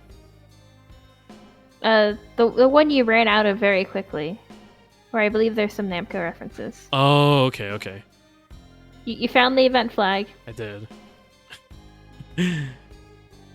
Oh. That's unfortunate then. I kind of wish I could tell myself to go back and look at the references, because I'm kind of curious to see what those references are. I think most of them are in dialogue rather than visual. Oh, okay. There is a quiz that happens in the next part, though, that is filled with a lot of Namco references. Yeah, I think it's at the end of the next part, but it's definitely a lot of fun to see go through. Oh no, it's 2 parts from now. Either way, there's a quiz that shows up that does have some fun little quirks. And speaking of quirks, I need to see that event to see the rowboat. That's why I was like earlier trying to meander around the rowboat. I was like, where's the boat? Where's the boat? But you had to try to go in there first. It was on lunch break, Pan. Of course. My apologies to the boat master right here. To the man who is literally just named Man. Man, oh man. And adding on to the pile of quirks that we got going on here, guess how we have to navigate this boat? Do you actually have to control it? Oh no. Not particularly. You'll see something appear very shortly above Johnny's head. Oh wait, does it ask you what direction you would like to go in? Basically. Which way do you want to go? And it's like, it's a dead end. We can't go there. Which way do you want to go? Oh wait, does it happen after this? Oh, I think it happens after this. Never mind. I'm thinking too early right now. Because here he takes you straight to where you have to be. Okay, thankfully that doesn't happen yet. That happens like maybe 2 parts from now. We're good here. I should subject myself to this version of the game again. It certainly has its quirks, and we're actually nearing the end of the part right now. This background is actually really pretty. Oh yeah. Like that's the thing with this game. Like when it comes to like the 2D backgrounds, like when it flexes, it really shows off how well the graphics are made. I think the peak of that was actually Eternia. Because there are some bits of Eternia in the like 2 hours that I played where it's like, oh my lord, that is gorgeous. Yeah. Oh, I can't wait to go through Eternia again to see that too. I'm glad a 2D game made it into the marathon. It's so good. So good. A classic one, no less. And then you get horribly lost. Just like you did in this game. I won't get lost, I swear. I'll try to make sure not to get lost when I play through the game. It was so bad here, but I'll make sure not to get lost. I swear. I hope I don't get lost. I really hope I don't. Oh boy, we're rescuing Fate's wife. Yes. And now we're gonna rescue Fate. Yes. Insert your obvious Star Ocean reference here, but I'm pretty sure you guys are already making the connections by now.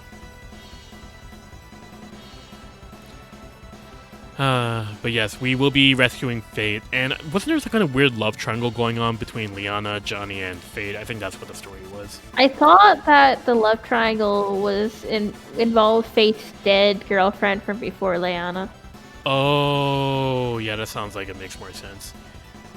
In any case, we're going to do a quick save here to make sure that we are ready for the next part when that arrives. But any closing words you want to like mention, Kit, before we sign off and whatnot? I don't actually think so.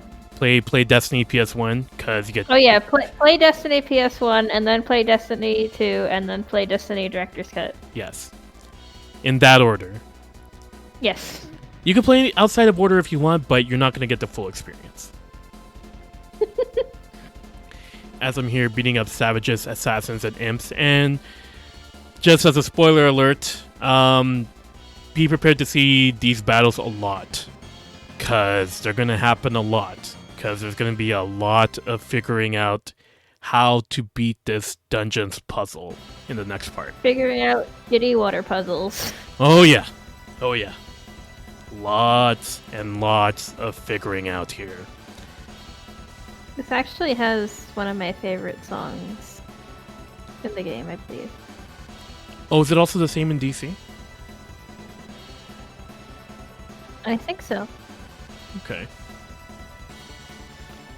Alright. And yeah, now I think it's actually it. So, Kip, thanks for tuning in and helping out with the commentary here. As Great being here. I'm doing the final checks here and whatnot to pick up these treasures, because I know after this we're going to be wrapping it up and whatnot. But yes, thank you guys for watching along as well as we're finishing this battle here too. And essentially we're just going to wrap it up right now and let the video play out the rest of this. So thanks for tuning in and take care. Take care.